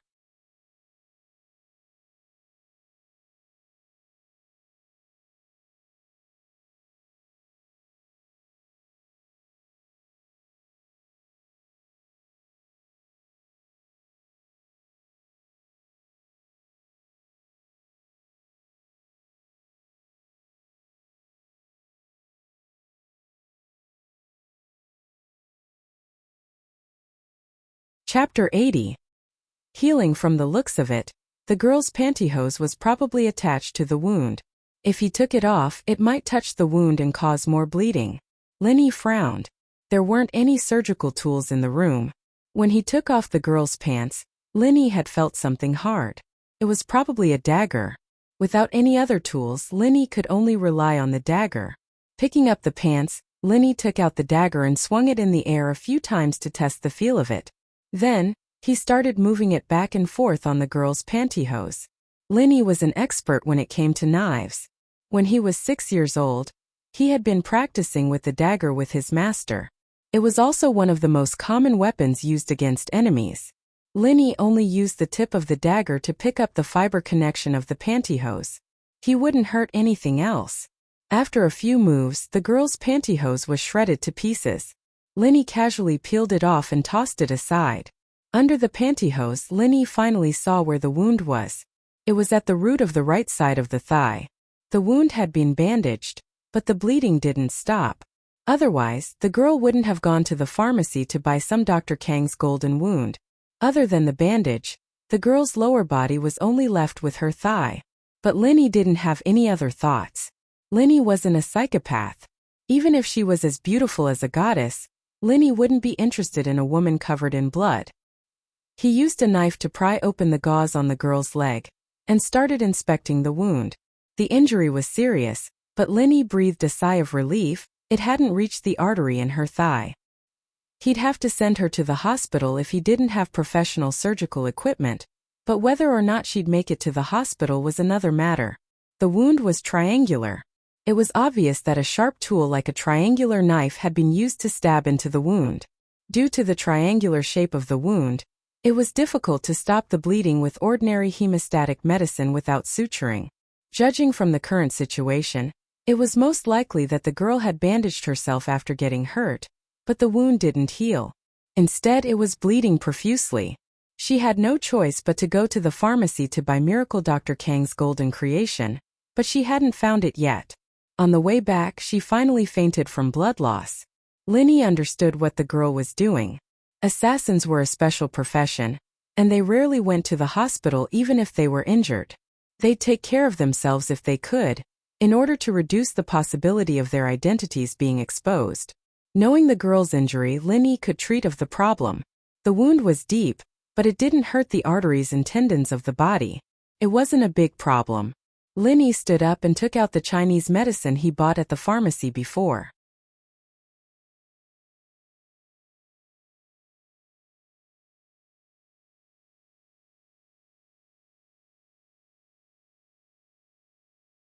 He quickly threw a few herbs into the utensils and ground them. This was a familiar process for Linny. In the North African jungle, his own herbs were the most popular things among his teammates. Linny had to grind a bag of them every time. It was impossible to use the gauze from before. It had been soaked in blood. Because the incident happened suddenly, Linny wasn't prepared.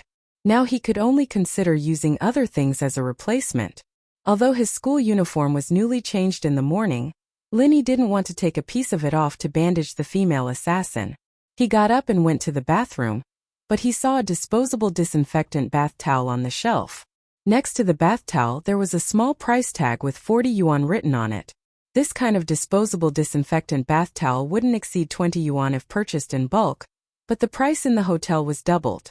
Of course, in addition to this kind of bath towel, there was also a bath towel provided by the hotel, but it wasn't disposable. This kind of bath towel was only provided to those who had mysophobia and loved cleanliness. It wasn't a compulsory consumption. Linny took this kind of disinfectant bath towel. This thing was barely enough to be used as a bandage. He sprinkled the previously ground medicine on the girl's wound. The girl's mouth made a low, inaudible sound. It seemed that the medicine had touched the wound. However, Linny didn't care about her. How could it not hurt to apply medicine? After sprinkling the medicine, Linny tore the disposable bath towel into a few pieces and skillfully bandaged the girl's wound. Phew! Linny breathed a sigh of relief. It's finally done. Now it seemed that the girl just lost too much blood. If the bleeding was stopped now, the chance of survival was still very high. Of course, the vitality of an assassin was generally very tenacious. Linny probably saw that the girl had regained her life. After waking up, apart from being a little weak, there was nothing serious. After dealing with the female assassin, Linny got back to work. He'd made the medicine for the girl in a hurry, so he'd only made the right amount according to the need. Linny's own wound hadn't even been healed yet. It was all ground, so it wasn't a big deal. The medicine for Yang Huaijuan, however, had to be brewed slowly.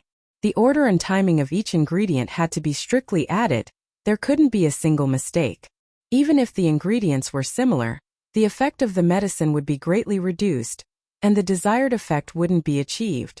This was why Lin Yi didn't give the prescription to Huaijuan, choosing to make it himself instead. This prescription wasn't as easy as the painkillers he'd given Huaijuan before, where all he had to do was buy all the ingredients and grind them together. Decocting this medicine, however, was different. On the other hand, Lin Yi didn't want this recipe to get out.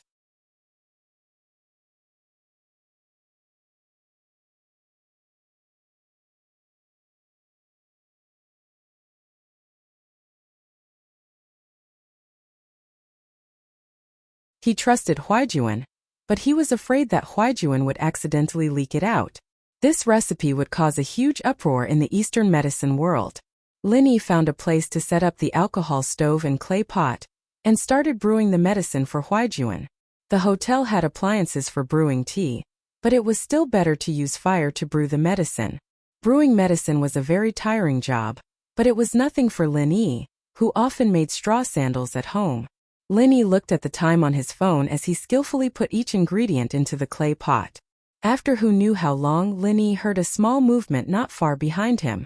If it weren't for Lin Yi's unusually sensitive hearing, he wouldn't have been able to hear it. Lin Yi didn't turn back. He was at a crucial point in brewing the medicine, and Lin Yi couldn't afford to be distracted. Lin Yi counted the time on his phone as he pinched the ingredients in his hands.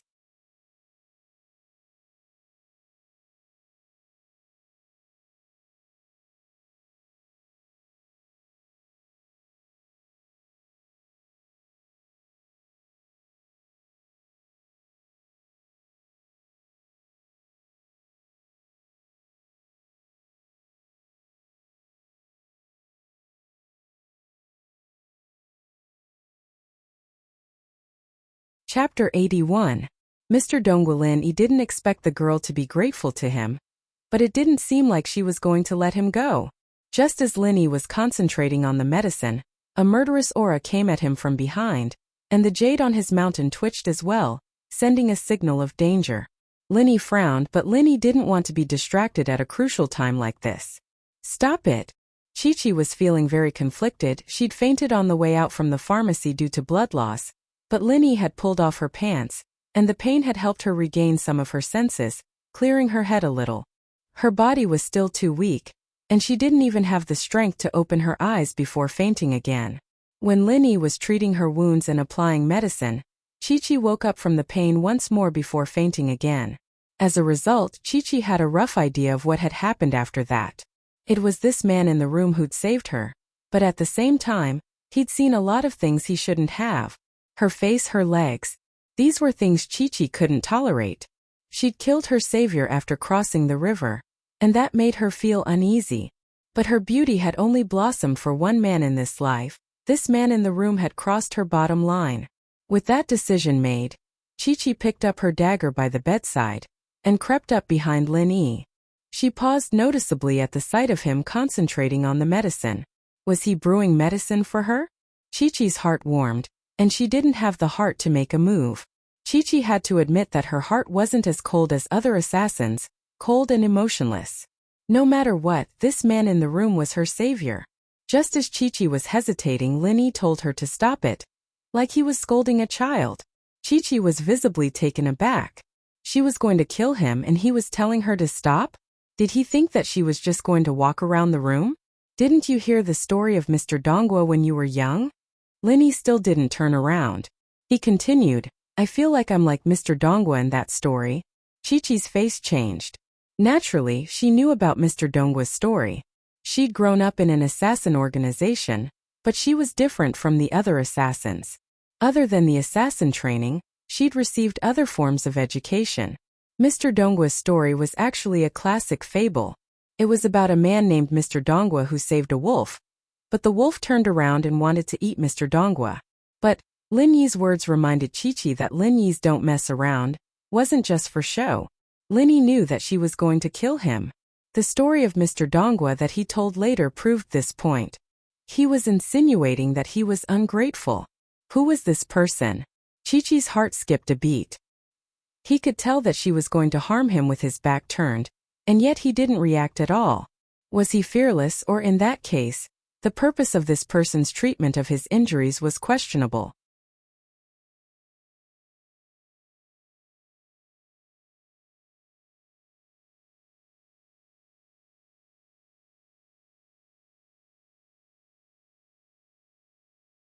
Chi-Chi felt a chill in her heart, and made up her mind. The dagger in her hand sped up, going for Lin-Yi's neck without hesitation. Lin-Yi didn't think that this assassin wasn't done yet. Was she trying to bully him with both hands? Lin-Yi frowned and turned his head, dodging Chi-Chi's dagger. He opened his mouth and bit down on the dagger, as well as Chi-Chi's fingers. Ah! Chi-Chi's hand was in pain, and the dagger flew out of her hand. Her body hadn't recovered yet, and it was only through sheer willpower that she was able to stand up and walk behind Lin-Yi. After the dagger left her hand, Chi-Chi collapsed onto the floor, panting heavily. The wound on her leg seemed to have been aggravated as well, and cold sweat dripped down Chi-Chi's forehead. Lin-Yi spat the dagger to the side and continued brewing the medicine. You really are an ungrateful person. But it's fine, a good man doesn't fight with a woman. Leave now, or I'll kill you after I finish brewing the medicine. Chi-Chi understood now that Lin-Yi wasn't a normal person. How could a normal person dodge her sneak attack? Could a normal person bite down on a dagger? Chi-Chi, on the other hand, understood from Lin-Yi's words, he wasn't making the medicine for her. She was the one who thought too highly of herself. Chi-Chi's eyes were filled with humiliation and unwillingness. She wasn't an impulsive person, and as an assassin she couldn't be impulsive either. Impulsive assassins would be killed first, and wouldn't be able to live until now. Since Lin-Yi could easily take her dagger away with both his hands occupied, Chi-Chi gave up on the idea of fighting again. She wasn't a match for Lin-Yi. Even when she wasn't injured, she couldn't guarantee that she'd be able to handle this man. There wasn't any killing intent on this man. Not even a hint. But the feeling she got from him was unfathomable. He was truly unfathomable. In the organization, he would only have this kind of feeling when he was facing his own father. Chi-Chi silently picked up her leather pants from the floor. There was blood inside, but it was already dried. Other than being a little uncomfortable, it didn't affect her appearance. The problem was that there weren't any other clothes in the room. Don't forget to close the door when you leave, Linny said as if he had eyes on the back of his head.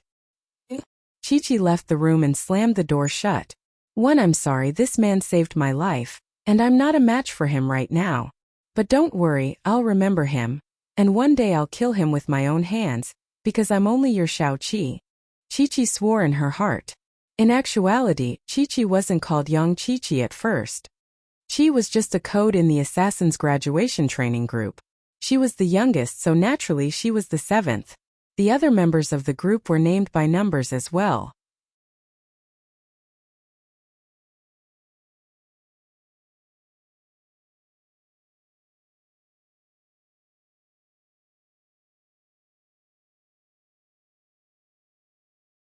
On the other hand, Shield Bro Lin, who was brewing medicine in the room, didn't know that his good intentions were being remembered by others.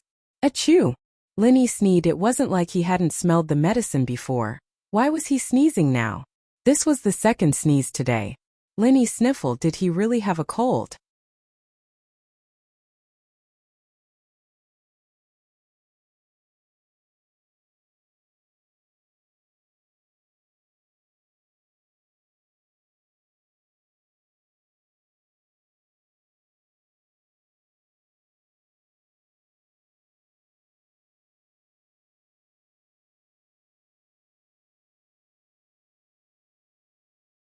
Chapter 82.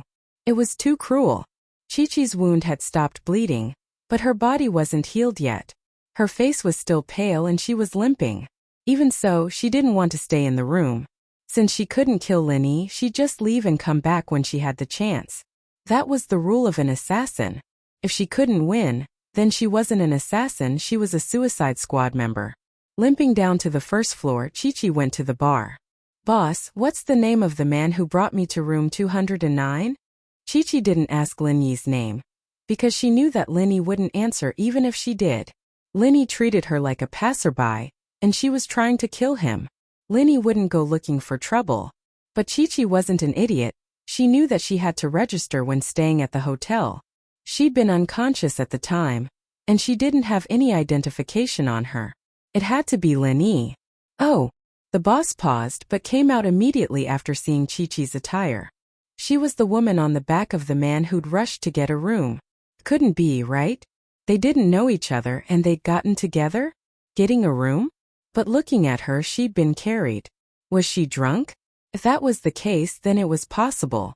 Young men and women these days.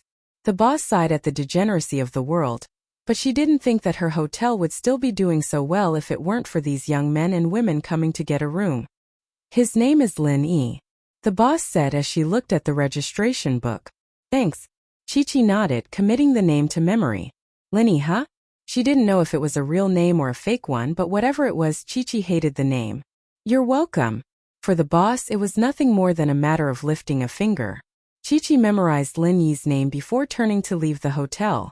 The boss couldn't help but click her tongue as she limped out of the hotel. Couldn't be, right? That much? Can't even walk? That man just now didn't look very powerful, but he was actually so powerful? Could this be the girl's first time? The lady boss shook her head and thought evilly in her heart. To Lin Yi, Chi-Chi's incident was nothing more than a small interlude.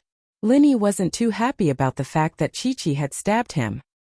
He'd saved her life after all, and although he'd only seen her thigh, how was he supposed to treat it if he didn't? According to her, if she were to kill someone for looking at her thighs, she wouldn't be able to see the nurse today. Should he also take a knife and kill that auntie? Although the firepower of the alcohol stove was not as strong as that of the gas stove, it could still be used if it was controlled well. The decocted decoctions were placed into sealed bags bought from the pharmacy. Because the decoctions were hot, there was naturally steam. When the decoctions cooled down, the steam would turn into water, and the sealed bags would become a vacuum.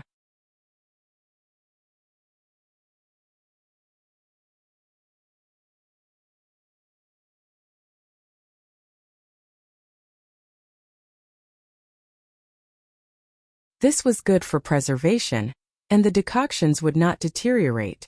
After everything was done, Linny put away the medicine brewing equipment. He could still use these next time.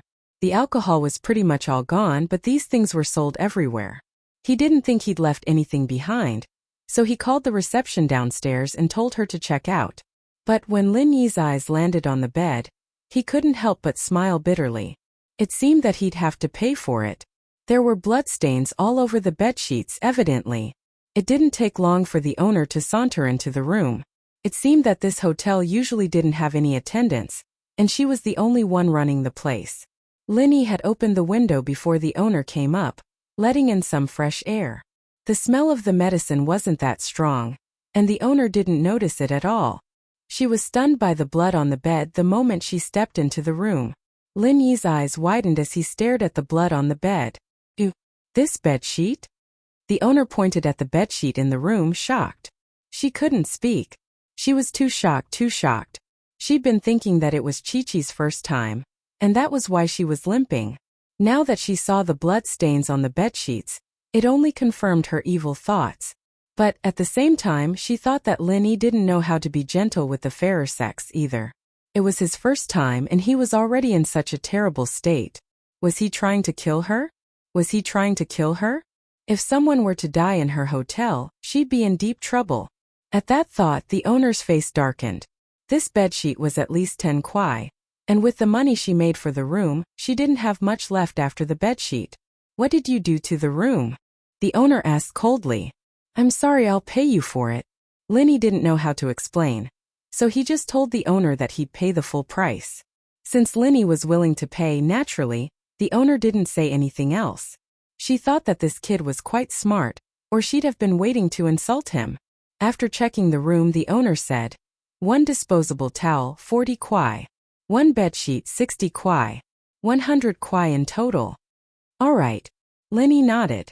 This owner wasn't too unscrupulous. This kind of white bedsheet cost 30 kwai in bulk. She sold it to me for 60 kwai, which was the same price as the towel. It was just double the price. The owner saw that Linny was straightforward, so she didn't say anything else. Then you come downstairs with me. Let's calculate the room fee. You've rested in the room for 5 hours, so I'll have to charge you according to the standard for a day. It's 60 kwai. You paid me another 60 kwai. Linny nodded. After he went downstairs, he took out the money and gave it to the owner. Then he turned around and prepared to leave. Wait. The owner stopped Lin Yi. Is there anything else?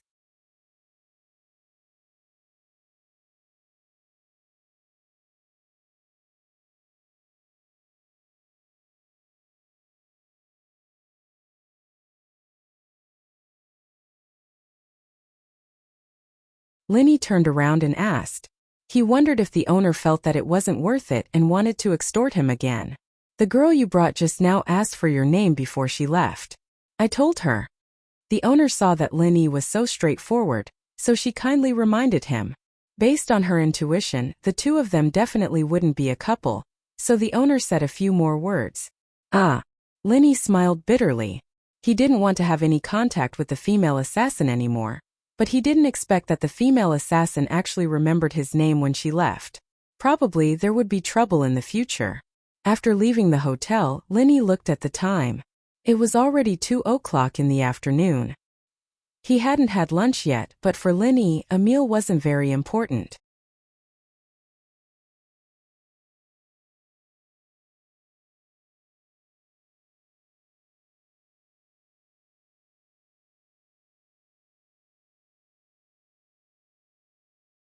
Chapter 83. The Big Four. The school was still quiet when he got to the school. Classes hadn't ended yet. Linny walked up to Class 5's classroom and peeked in through the window. It was a self-study class, with no teacher present. Linny pushed the door open and walked in. A lot of people raised their heads to look at Linny before going back to their own stuff. The 12th grade was a very tight class after all, and nobody liked to stick their noses into other people's business. Yushu poked Ming Yao with a finger. Yao Yao, Shield Bro's here. So what if he's here? What does that have to do with me? Ming Yao frowned, dissatisfied with Yushu's actions. Shu, why do you pay so much attention to him?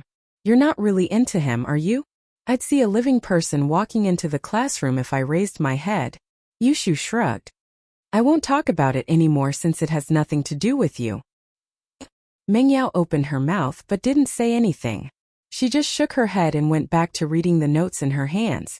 Yushu smiled faintly at Mengyao's reaction before going back to her own stuff. Shu, what do you think about this Linny guy? He went to change his bandages early in the morning. Why's he only here in the afternoon? Don't tell me he's hooking up with Lingshan again? Mengyao turned around suddenly. Ah, I thought you didn't pay attention to him anymore? Yushu smiled at Mengyao. He is my father's shield. He is not honest with me. He goes out and messes around. Of course I am not happy. Mengyao didn't know why she was suspecting Linny, but she found a good reason. Linny was hired by her dad, and he had to be worth the money. Then go talk to him and tell him not to be a playboy. He can only be a shield for you. Yushu suggested casually. What do you mean by me? Mengyao's face turned red. Shu, your words are so evil, so ambiguous. It was originally you alone. It was your daddy who hired him, not my daddy. Yushu said matter-of-factly. If you don't think that's a good idea, then let him be my shield. I might not need him in high school, but I might need him in college. Screw you. You already have your brother. Why do you still need a shield? Mengyao said with a smile, feeling a little uncomfortable inside, especially since Yushu felt like she'd stolen something from her. Pinliang shrunk his neck subconsciously when Linny entered the classroom. He'd been scolded by his father and told to behave himself. As far as he was concerned, it was all Lin Yi's fault. However, he also knew that he was not Lin Yi's opponent barehanded. Even Heibao Bro with a gun wouldn't be a match for Lin Yi, let alone barehanded. The kid was too strong.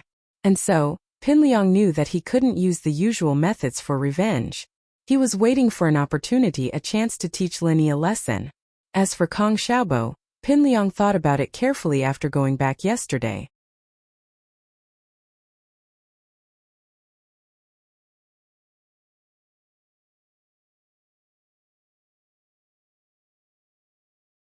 Since Lin Yi was so protective of him, he might as well let the kid go. It wouldn't be worth it if he got beaten up by Lin Yi later. Hey boss, you're finally here. Kong Xiaobo was very excited to see Lin Yi. He waved at Lin Yi as soon as he entered the classroom. What are you doing sitting there and waving? Do you think you're the president? Lin Yi smiled as he kicked Kong Xiaobo's leg and sat in his seat. Boss, you don't know, but Pinliang was very low-key today. You didn't come and he didn't cause any trouble for me. Kong Xiaobo said. Isn't that good? Lin Yi said. Is there anything going on today? No, it's just yesterday. The school made a simple announcement, saying that outsiders came to cause trouble and were arrested by the police. Kong Xiaobo said. Fuck. It's just that Pinliang's family has connections, and the school is protecting him. Everyone knows that it was Pinliang who hired those people. Lin Yi heard from Faubert that Pinliang's uncle was a director of Pengzhan Industries, so naturally, he was one of the shareholders of the school. It was normal for the school to protect Pinliang. Right, boss? Guess how everyone is describing you now? Kong Xiaobo lowered his voice and said excitedly. Describing me? Describe what? Lin Yi didn't know what was going on. Boss, you are now one of the big four in the school. You have replaced Pinliang and successfully become the third of the big four. Kong Xiaobo said as if it was something to be proud of. Big four. Lin Yi felt a chill. When did he become one of the big four? He had always been low-key, and didn't even dare to do well in exams. How did he become famous? Moreover, looking at Kong Xiaobo, it was as if being one of the big four was a glorious thing. It made Lin Yi speechless. Yeah, boss, if you beat the big four again, then you will become the big four's big four's big four's big four. Kong Xiaobo added. Big four. Lin Yi was speechless. The big four's big four's big four's big four's big four. That was even worse than the third. But Lin Yi couldn't do anything about it. After all, the fight with the outsiders yesterday was a fact. Heibao might have come to the school to cause trouble, but other people wouldn't think that way. They would think that he was the kind of student who liked to fight and beat up Pinliang's people. Naturally, he could become one of the big four. The class bell rang, interrupting Lin Yi and Xiaobo's conversation. Lin Yi wasn't too interested in the big four's name, But he couldn't do anything about it since it was Xiaobo's mouth that belonged to Xiaobo. But after thinking about it, Linny felt that this was his image anyways. It would be easier for him to be Meng Yao's shield in the future. He just needed to stand there and people would think, who dares mess with me? And I'm a tyrant.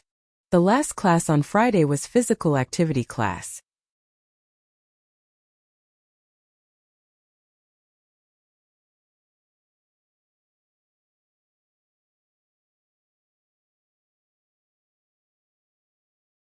Physical activity class was a class where students could go outside or stay in the classroom to study. It was the only class of the 12th grade that allowed them to relax every week. Even the students who were working hard would choose to relax during this class. They would take a stroll around the school, or stroll around the music store, snack street, or accessory store in front of the school gate.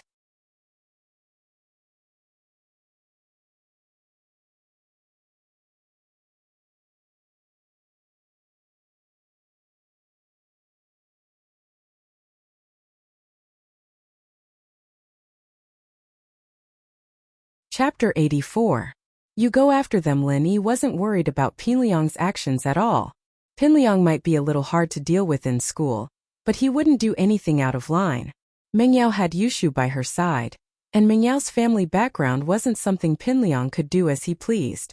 Even if his uncle was a shareholder of Pengzhan Industries, Pengzhan wouldn't let him off the hook that easily if he tried to force himself on Meng Yao in public, even if his uncle was a shareholder of Pengzhan Industries. As a result, Linny didn't plan on following Meng Yao and Yushu.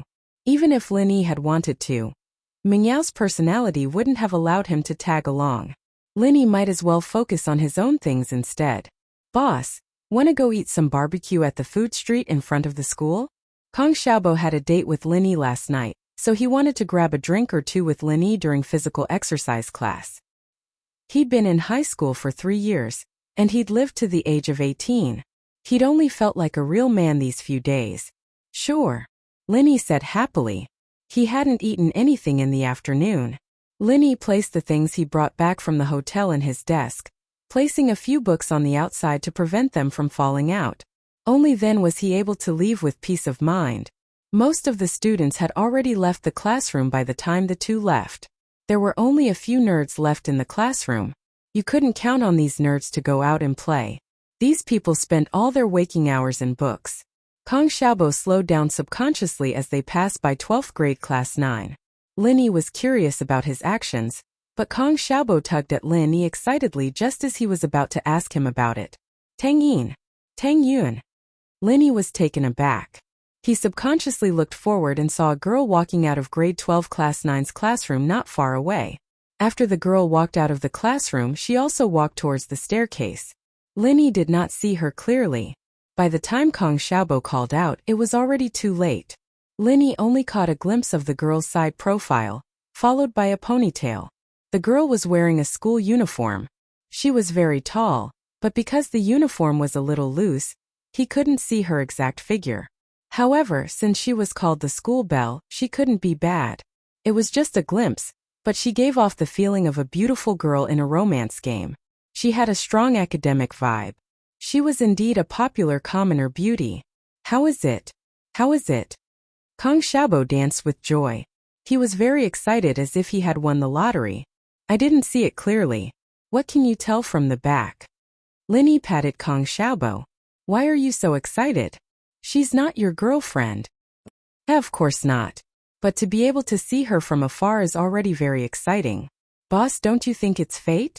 Kong Xiaobo was still very energetic. You see Chu Meng Yao and Yushu every day.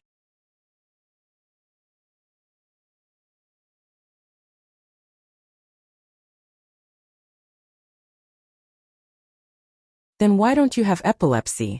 Linny found it a little funny. Looking at him now, he really looked like he was having epilepsy. Isn't that different? Chu Meng Yao and Yushu. I don't have any thoughts about them at all. They won't fall for me. I don't have talent and I don't have money. Why would the miss like me? But Tang Yun is different. She's close to us. She's from a normal family. At least I have some thoughts about her, Kong Xiaobo said. Ha! Linny smiled. But he couldn't deny that Kong Xiaobo's thinking was right. Chu Mingyao and Yushu drove a Bentley to and from school. They lived in a villa. If they didn't have a certain background, they wouldn't dare to make a move. Boss, why don't you go after her? You're in the limelight right now. You're famous in the whole school. I believe Tang Yun has heard of your name. Kong Xiaobo suddenly suggested. Huh. Linny paused. Isn't she your dream girl? Not only mine. She's the dream girl of many boys in the school. Xiaobo said with a chuckle. But dream lovers are meant for dreamings. I know my limits. You think I'd win 5 million? It's possible. Linny nodded. Maybe you could ask me for some advice when you're buying the lottery, who knows? Maybe you'll really win 5 million when my jade comes into play. Fuck. Kong Xiaobo was speechless. He rolled his eyes. I think the chance of Tang Yun liking me is lower than me winning 5 million. Now you know, right? I'm just imagining things. But I think you have a chance. Come on, why don't you say Zhong Pingliang has a better chance? He used to be one of the big four, why didn't I see him getting her? Linny shook his head. He didn't want any scandals. Otherwise, he wouldn't be able to explain it to Chu Mingyao. Do you know where I'm taking you? Kong Xiaobo said mysteriously. Where to? Aren't we going to eat barbecue? Linny asked. Yes, but do you know who's selling the barbecue? Xiaobo winked at Linny. You're not going to tell me that Tang Yun sells it, are you? Linny didn't know whether to laugh or cry at Kong Xiaobo's mysteriousness. Bingo! Kong Xiaobo clapped his hands. It's Tang Yun's mom. Tang Yun's mom. Linny froze. Not that motherfucker, I mean Tang Yun's mother's. Xiaobo coughed, realizing that his mother's name didn't sound good. It's her mom's barbecue stand. Linny didn't know what to say. Boss, I'm telling you. Tang Yun usually helps her mom with the barbecue stall when she's in class. If we go eat barbecue now, we might be able to see Tang Yun. Kong Xiaobo pulled Linny and quickened his pace. Let's go, we'll follow Tang Yun. Following Kong Xiaobo's actions, Linny felt that his heart had become younger again. It was filled with energy. These few years he was either assassinating or carrying out dangerous missions. He spent most of his time in a rain of bullets. It was rare for him to relax like this.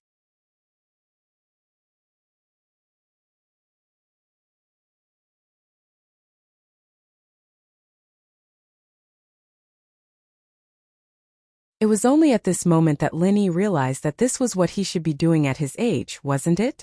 As Kong Xiaobo pulled him to follow the school beauty, Linny felt a sense of excitement in his heart. Following the school beauty was something many boys of his age did.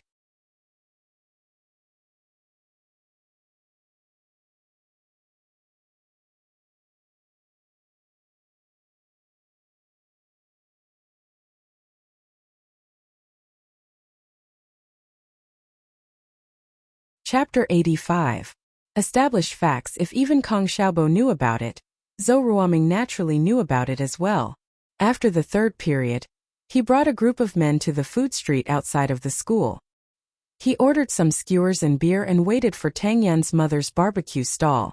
Tang Yun's mother, naturally, knew about Zhou Ruoming. She knew that he was the bully of the school, but he didn't usually come to her stall. She didn't know what was up with him today, bringing so many people with him. Mrs. Tang was still a bit afraid of Zhou Ruoming. There used to be a seafood stall on the food street that got a stomachache from Zhou Ruoming, and the next day Zhou Ruoming and his men smashed up the stall. Not only that, but the stall owner was beaten black and blue, and couldn't come back for a couple of days. The other vendors on the food street were naturally wary of Zhou Ruoming's tyranny. They all tried to find out who he was, and found out that he was one of the big four. From then on, Zhou Ruoming's stall was as careful as they could be, afraid that something would go wrong. They'd even give a small discount when they calculated the bill, afraid that Zhou Ruoming wouldn't be happy about it. Mrs. Tang wasn't the only one selling barbecue on the food street. Zhou Ruoming and the others used to eat at a barbecue stall at the front of the street, to which Mrs. Tang secretly rejoiced. A small business like this didn't make much money, and if something went wrong, she'd have to pay for it. Young brothers, please enjoy your meal. Mrs. Tang carefully placed the chicken wings on Zhou Ruoming's table, but the more careful she was, the more mistakes she made. Mrs. Tang's hand shook when she put the chicken wings down, and the seasoning on the chicken wings fell onto the leg of a fat guy next to Zhou Ruoming, leaving a greasy stain. Sorry. Mrs. Tang was at a loss as to what to do. She was terrified of these young masters, afraid that they'd get up and smash the stall if they didn't like what they were doing. How about, I help you wipe it? I can help you wash it too. Ever since Mrs. Tang had been laid off, she had been relying on the barbecue stand to support the family. Her lover had been bedridden due to a leg injury, but the compensation from the factory had never been paid. She had tried a few times, but the factory's leaders had rudely kicked her out. Mrs. Tang was a typical housewife who lived at the bottom of society. She was humble and weak, but she had no choice but to rely on her own two hands to support the family. She earned money to pay for her daughter's education and her lover's medical bills. It's nothing. The fierce-faced fat man wasn't angry at all. He casually pulled the seasoning off his pants and said nonchalantly, "How would I dare to trouble Auntie to wash my pants? Mingji will kill me. You'll be my elder in the future." "You brat." Zhou Ruoming poked the fat man's head. "You're already sucking up."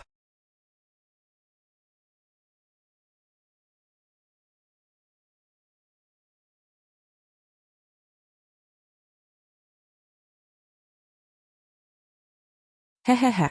The fat man laughed, and the other students who came with Zhou Ruoming also laughed without restraint.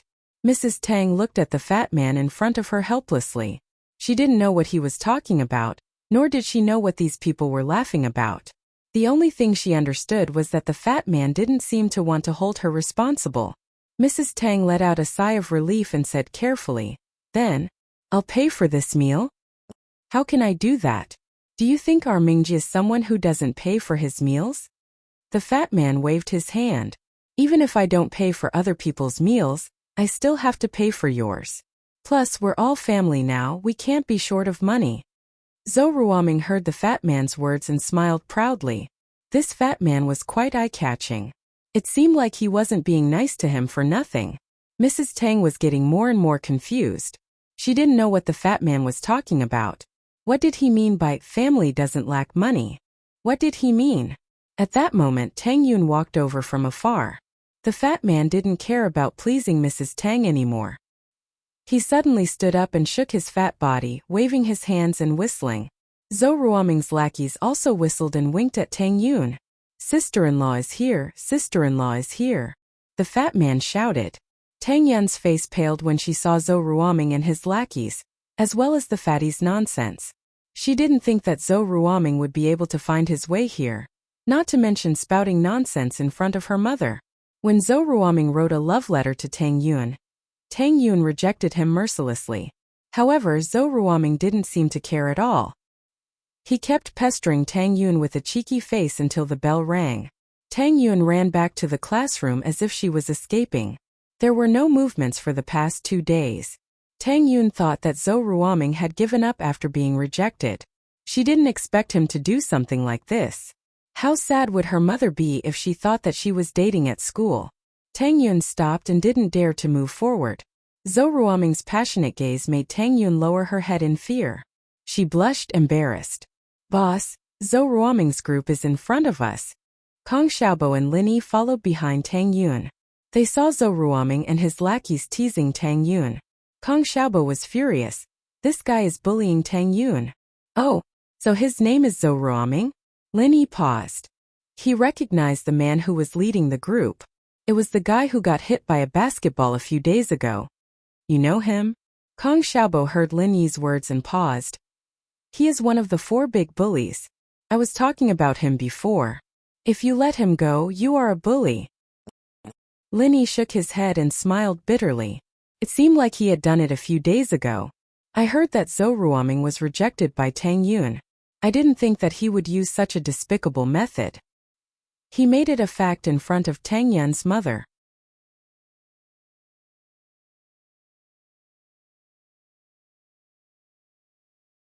Kong Xiaobo heard what the fatty was shouting and clenched his fist.